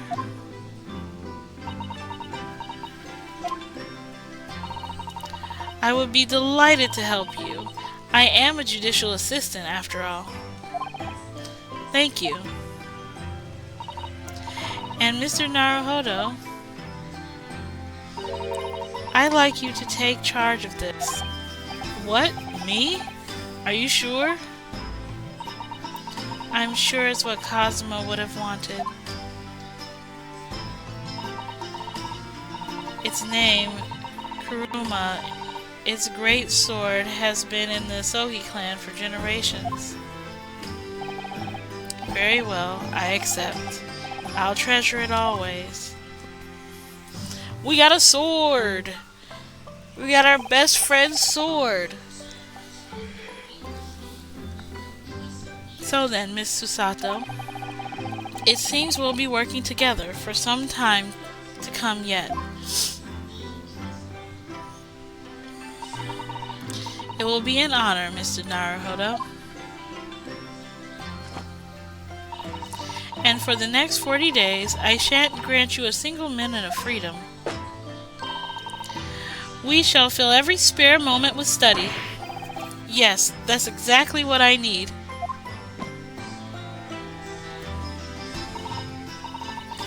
But before we begin, I have an earnest favor to ask of you, too. Goodness, what is it? Please throw me to the ground. 3 times. What? I should never have doubted you. You were Kazuma's closest friend. Of course you would never have done anything to hurt him. That should have been obvious from the start. But I allowed suspicion to get the better of me. And no matter how upset I was feeling, it was completely unforgivable behavior. No, you were in shock. You just found out about me stowing away, and no, I won't let you make excuses for me. Whatever the circumstances, I should have never have thrown you. Not just once, but 5 times. The number keeps creeping up, doesn't it? Please, you must. Take hold of me and throw me. Do it. Don't even think about it. My God, okay. Throw her. No. I don't even know how. I've never thrown anyone in my life. Very wise, Mr. Naruhodo. It isn't a skill one acquires without considerable training. Oh, Mr. Sholmes.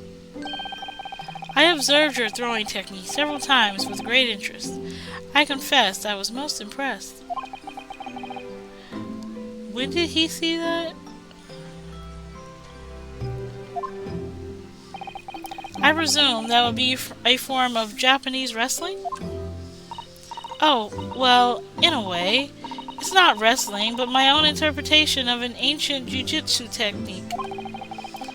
Apparently, it's called the Susato takedown. Leaves your head swimming, believe me. How beguiling. I am a practitioner of combative arts myself. I am somewhat accomplished boxer. There he goes, dancing around again. I wonder if you'd be so kind as to instruct me on the techniques of your arresting throw? Yes, I would be honored. Then let us not dally. Demonstrate, my dear madam. Oh, of course. We're gonna get flipped again. Are you ready, Mr. Naruhodo? Sorry? Told you we were gonna get flipped again. She rotated us. As you can see, you throw from the abdomen. Oh yes, arresting indeed. And that is what you term the Susato takedown, is it? Actually no, that was a Susato squash. We got rotated again. She rotated us. And in my groggy state of consciousness, a scene from an evening recently spent with Kazuma flicked into my mind. Flickered. I said flicked. Sword? Karuma? That's right. It's a prize sword that has been passed down through generations of the Asogi clan. I can't believe you managed to get permission to bring it with you. I mean, taking a katana on a study tour is more than a little irregular, surely.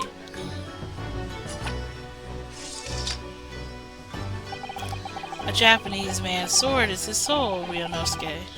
I can't be parted from my katana. Kuruma guides me.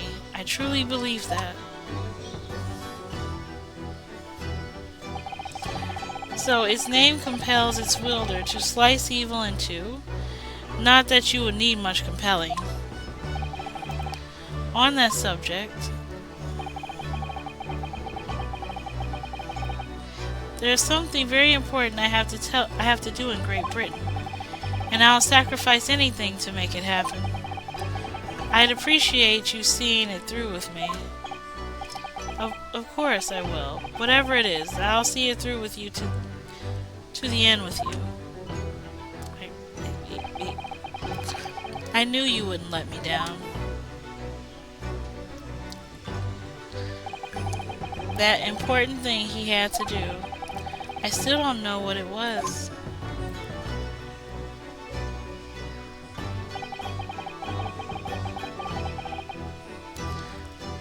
I'm going to see the place for myself and work it out. In Great Britain's capital, London. Yay, chat! We did it! We accomplished another I was gonna say mission. But we did it! We accomplished another episode! Nice!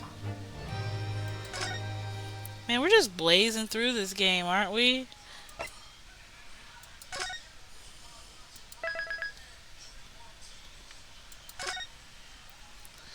Man, chat. That took us like 3 hours. So we're on episode 3 now. The Adventure of the Runaway Room. So let's see. We got this one, and this one. Oh no. So it's only 5. Okay, so we're already on episode 3. I think we're doing pretty good, pretty good. Yes.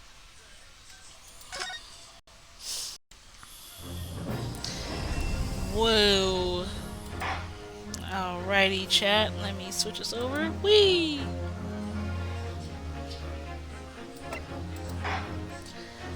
We did it, chat. We finished another part of the lawyer game. Our poor boy was killed by an accident because that girl pushed him. I'm not trying to hear those things. She fucking pushed him, and he cracked his head against the bed frame. Like, she should have been paying more attention. She was so. I'm so mad. I'm so mad about that one. Like, that boy died from an accident. That wasn't even needed. Like, holy shit. He didn't even need to die like this. But he did. He did the death. He cracked his neck. And thus, we have lost our best friend in the game. But now we move on to the next thing. And we'll find out what that next thing is next stream. And I hope you enjoyed stream. If I am able, I will try to stream again tomorrow. But if not, I'll see you guys next time. Have a wonderful night, chat. Go see the animals. Goodbye.